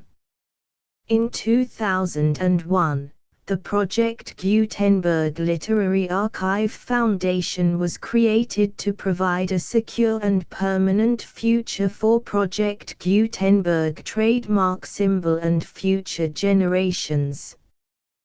To learn more about the Project Gutenberg Literary Archive Foundation and how your efforts and donations can help, see sections 3 and 4 and the Foundation information page at www.gutenberg.org. Section 3. Information about the Project Gutenberg Literary Archive Foundation. The Project Gutenberg Literary Archive Foundation is a non-profit 501(c)(3) educational corporation organized under the laws of the state of Mississippi and granted tax-exempt status by the Internal Revenue Service. The Foundation's IN or Federal Tax Identification Number is 64-6221541. Contributions to the Project Gutenberg Literary Archive Foundation are tax-deductible to the full extent permitted by U.S. federal laws and your state's laws. The Foundation's business office is located at 809 North 1500 West, Salt Lake City, UT 84116. 801-596-1887. Email contact links and up-to-date contact information can be found at the Foundation's website and official page at www.gutenberg.org/contact section 4. Information about donations to the Project Gutenberg Literary Archive Foundation. Project Gutenberg trademark symbol depends upon and cannot survive without widespread public support and donations to carry out its mission of increasing the number of public domain and licensed works that can be freely distributed in machine-readable form accessible by the widest array of equipment, including outdated equipment. Many small donations, $1 to $5,000, are particularly important to maintaining tax-exempt status with the IRS. The Foundation is committed to complying with the laws regulating charities and charitable donations in all 50 states of the United States. Compliance requirements are not uniform and it takes a considerable effort, much paperwork and many fees to meet and keep up with these requirements. We do not solicit donations in locations where we have not received written confirmation of compliance.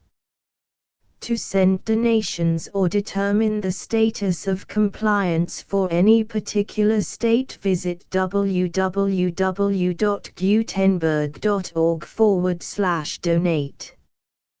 While we cannot and do not solicit contributions from states where we have not met the solicitation requirements, we know of no prohibition against accepting unsolicited donations from donors in such states who approach us with offers to donate.